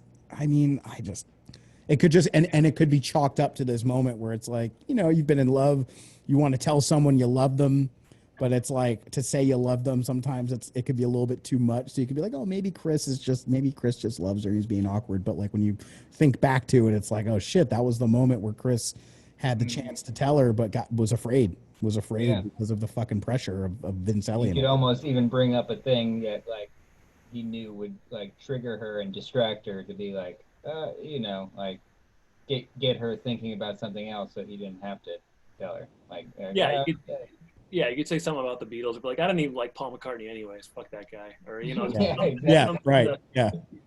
she's just like, what? Like after what I said, exactly. Yeah. And it's like, and just a little moment like that when you read it, it's not like, oh, what's Chris?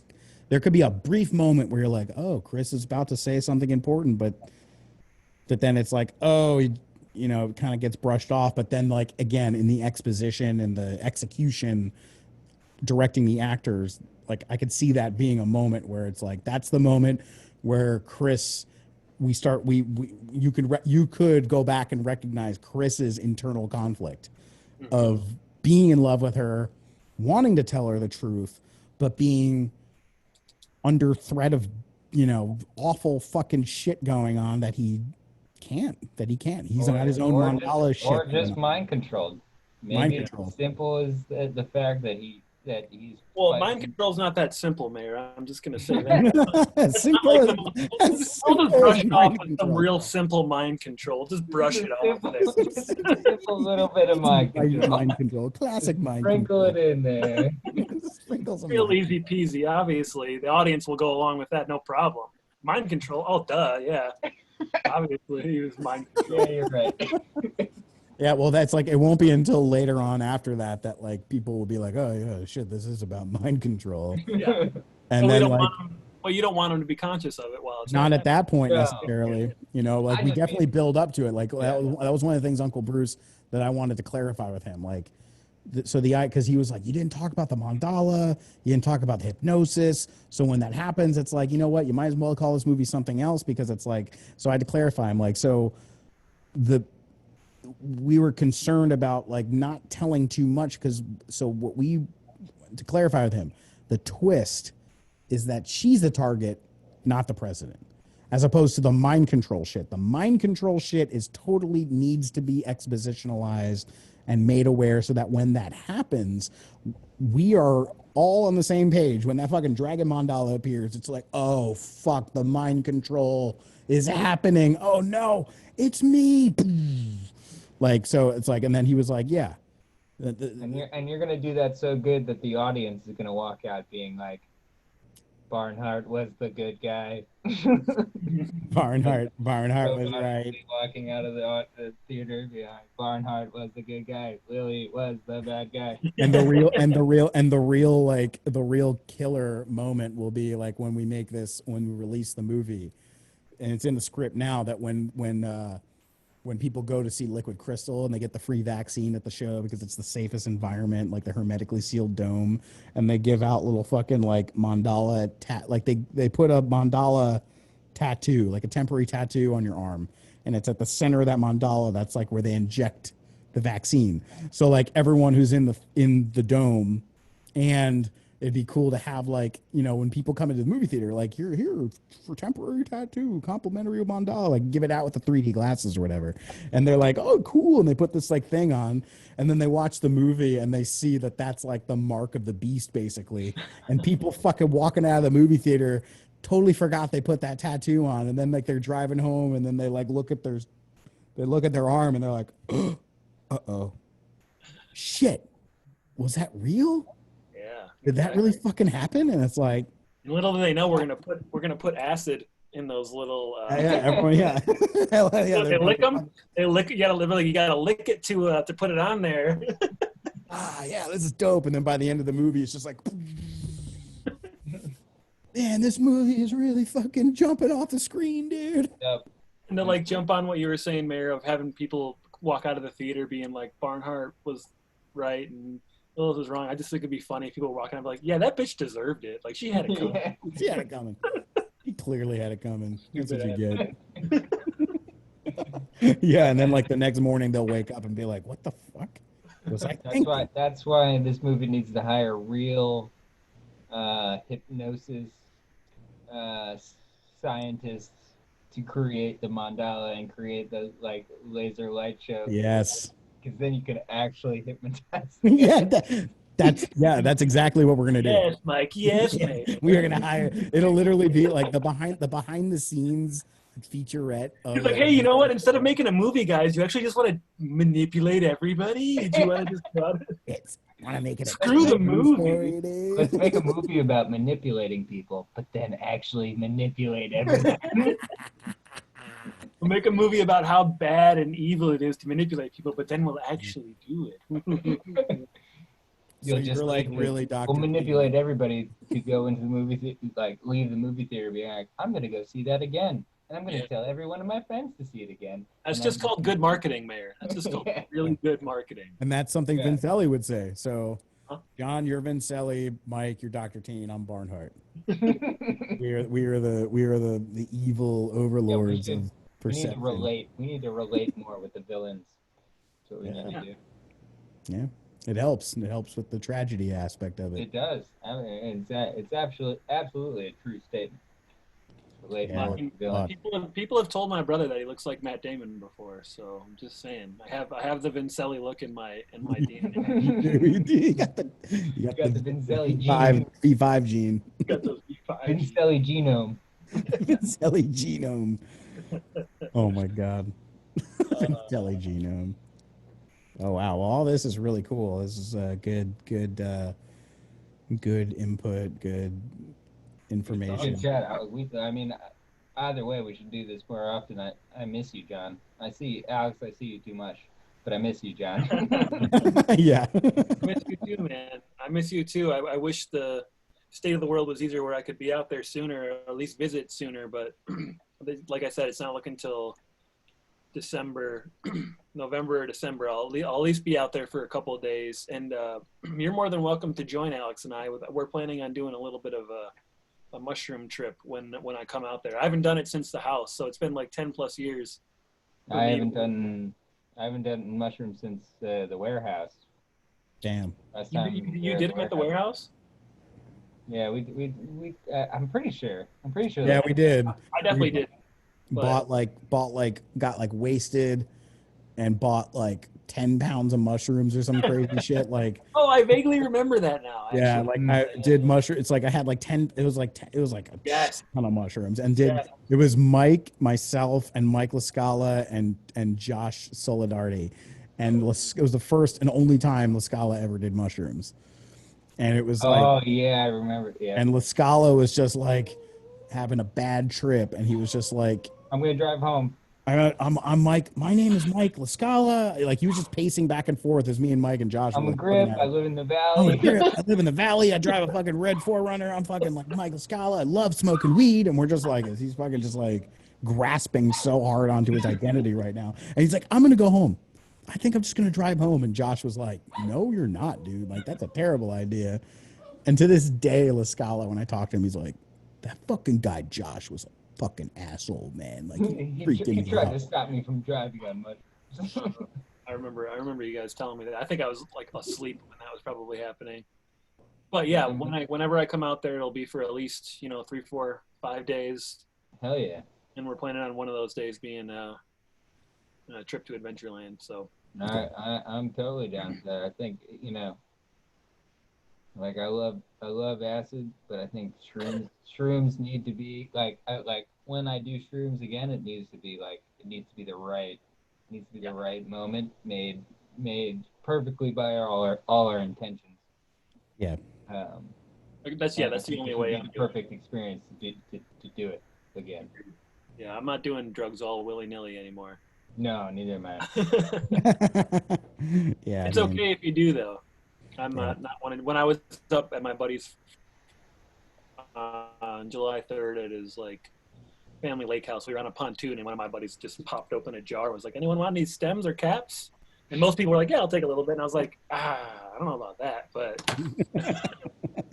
but I was like, cool, man, go for it. Yeah. I don't know, but nobody's doing like 4 grams and like sitting under a tree, It's just, yeah, that was the last time I did. One of the last forest, right? Yeah, that's when I was up in Sasquatch country in Canada, and we did 5 grams of mushrooms, and that was the most intense mushroom experience of my life in the fucking woods with no tent at nighttime. And then once the whole thing was over, like, oh man, that was intense. All right, we can go to sleep now. And that's when we started to hear the fucking noises coming from the sky. That's when we heard the trumpets from the sky phenomenon, which literally we heard. And it's like, of course, something like that happens when we're adjacent to a psychedelic experience, because the aliens are like, no one will believe them. They're like, oh, you guys were just on mushrooms. That's what you heard? Yeah. Coming from the sky, dude. Just like.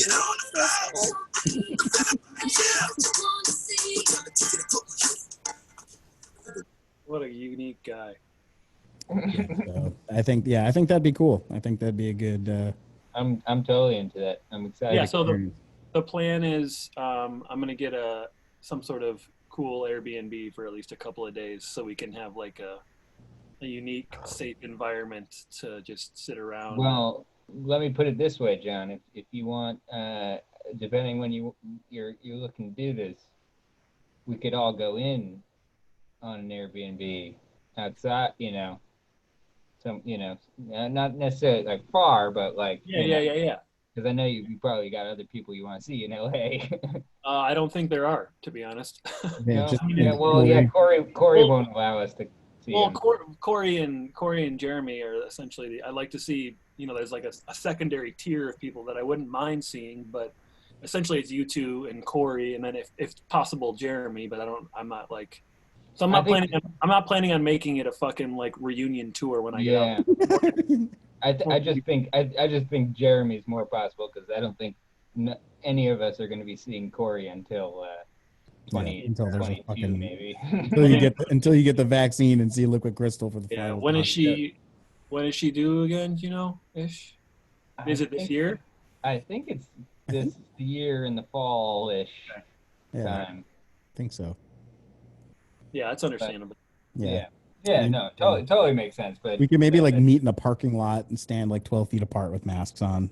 Sure. Like, hey, dude.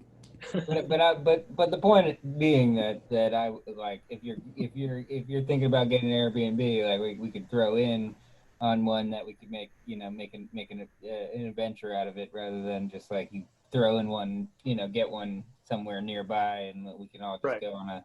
And it could be even better that way if we all throw down. It'd be cheaper for each of us and also get like a dope spot.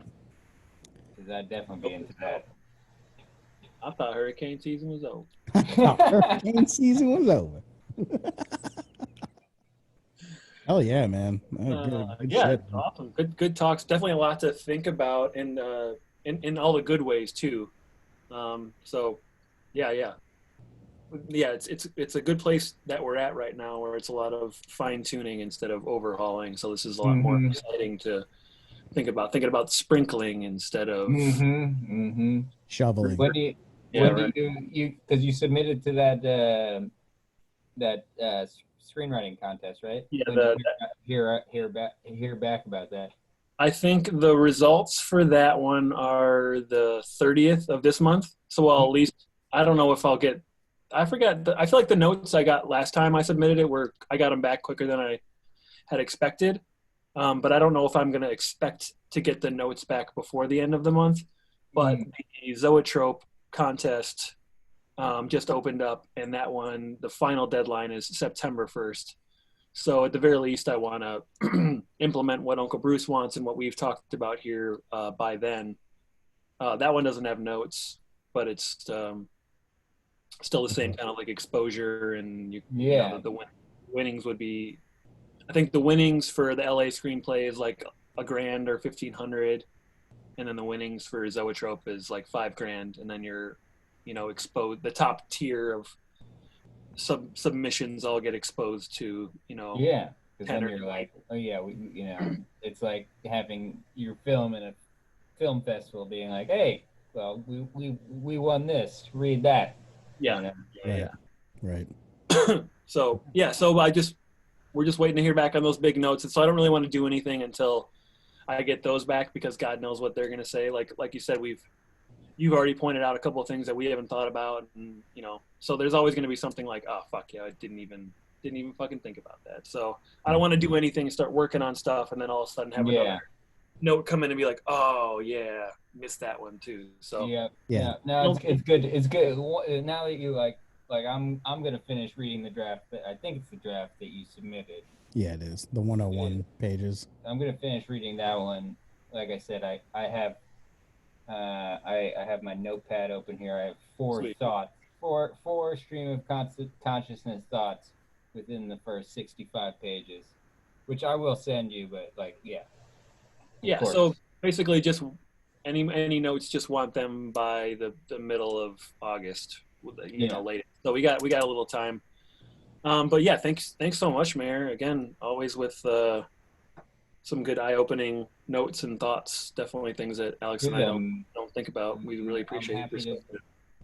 I'm happy to be a part of it. I love what you guys have done with it, and the journey that I've seen it from, at least the first draft that I read. I don't know how far it was into it when I first read it, but like from then to now, like, I mean, reading the most recent draft that you sent me, John, I'm completely inspired to be as helpful and a part of it as I can, because it's I'm sorry, fuck you. Gonna give you a compliment. I'm excited. I'm excited now that I read this most recent draft to try to be more a part of it, to help out in any way I can, because I want I now want to see it through with you guys. Yeah. We appreciate that, man. Thanks for coming on the journey with us. Absolutely. they'll figure there's a fair amount of ways to go, but yeah, your perspective is invaluable to us. So, and then allow us to repay the favor at some point if you got some stuff that I don't know if you've been writing that much these days, but definitely any ideas or anything, I'm more than willing to. Absolutely. I'm thinking about it. I haven't been writing, but I'm thinking about writing more, especially after reading, like. You sound like a writer. I know. That's what I've been fucking saying. I know. Sounds like a writer. Think about writing. I just don't write. Exactly. Nobody likes writing. No. Yeah, but good stuff though, guys. Appreciate the all this It's gonna take a long time for this Zoom meeting to convert. Yeah. Well, I'll upload it. I'm gonna upload it unlisted. I'm gonna do that from now on. Yeah, thought crossed my mind. I'm like, shit, we're just like kind of publicly sourcing all of our secret information about Mandala. That's how they do it, man. Out right out in the open, right? Right out in the open. That's true. That's true. Can't hide it. Maybe fuck it. Maybe we just fucking make it public. Who gives? Yeah, really. Yeah. Give a shit. Yeah. You registered it whatever day that was. Yeah, it's registered. Fucking registered, man. We got a number. Yeah. So next in 2025, we got to re-register. Cool. It'll be out by then. I think so. The world is here. Mayor, is there a timeline of like when Hollywood's going to be back on track? Has anyone said anything like? Most things say, like most TV shows have said they're going to start in August, but I think that's probably going to. It's probably with everything going on now that we're in lockdown again. Yeah.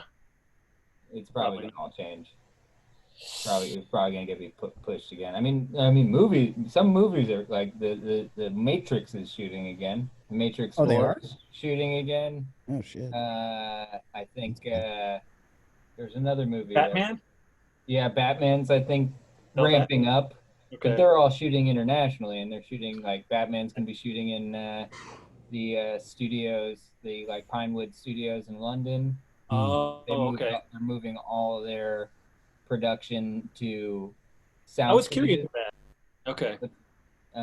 They were doing like on location shit, so it's gonna be weird. It's gonna be interesting to see like all of a sudden like the look of the movie changes a little bit because they shot like I think a quarter of the movie, and they weren't planning on shooting it on sound stages, but now they're switching to that. Interesting. Well, at least they're making it. That's really cool. Yeah. So they're finding ways to make movies. No, I mean, and there's a bunch of countries that are doing well. It's all the TV shows that shoot in LA that are like, we had a vague plan of August, but now that shit's going the way it's going, it's probably not gonna happen. So we're just gonna have to shoot Mandala in New Zealand, basically. Mm-hmm. Oh well. Oh well. Man, that sucks. Yeah, I'm confident we'll just build our own Lincoln Monument. Yeah.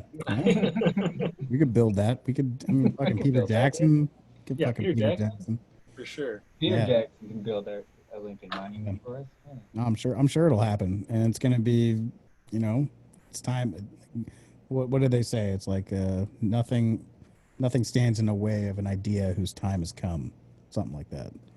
I believe Mandala is totally a story that is more than relevant now than ever, and also it's a good challenge to back to the original thing, bring it full circle to make it something that's adjacent to the real world, but not just like here.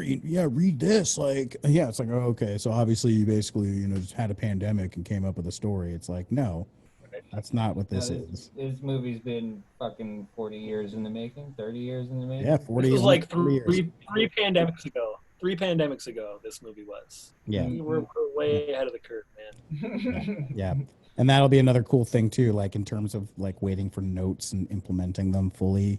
I think once we get this next round of Uncle Bruce notes and the notes we came up with today and building up to today, when we give that version to Uncle Bruce and just be like, here, go through this, take a look at all the science and refine it, make it as accurate as possible, because that's something he wants to do, is to just make it as Because that is one thing I wrote, and I know we're maybe trying to wrap it up here, but the one thing I wrote was Dr. Teen's mumbo jumbo.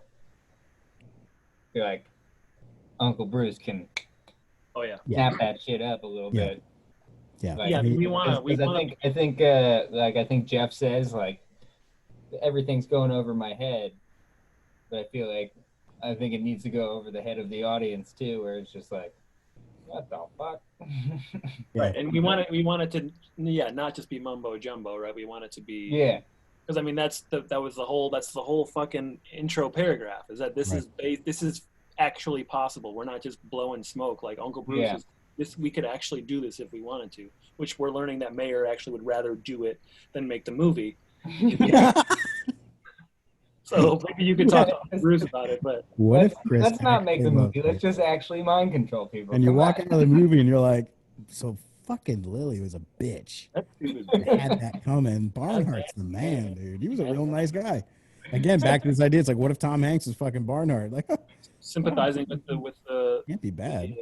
The victor, like victim shaming. That's what this whole movie's about. Victim shaming. Oh my god, that's a story about victim shaming. Shouldn't have been wearing that laser light suit if you didn't want to get blown up, Lilith.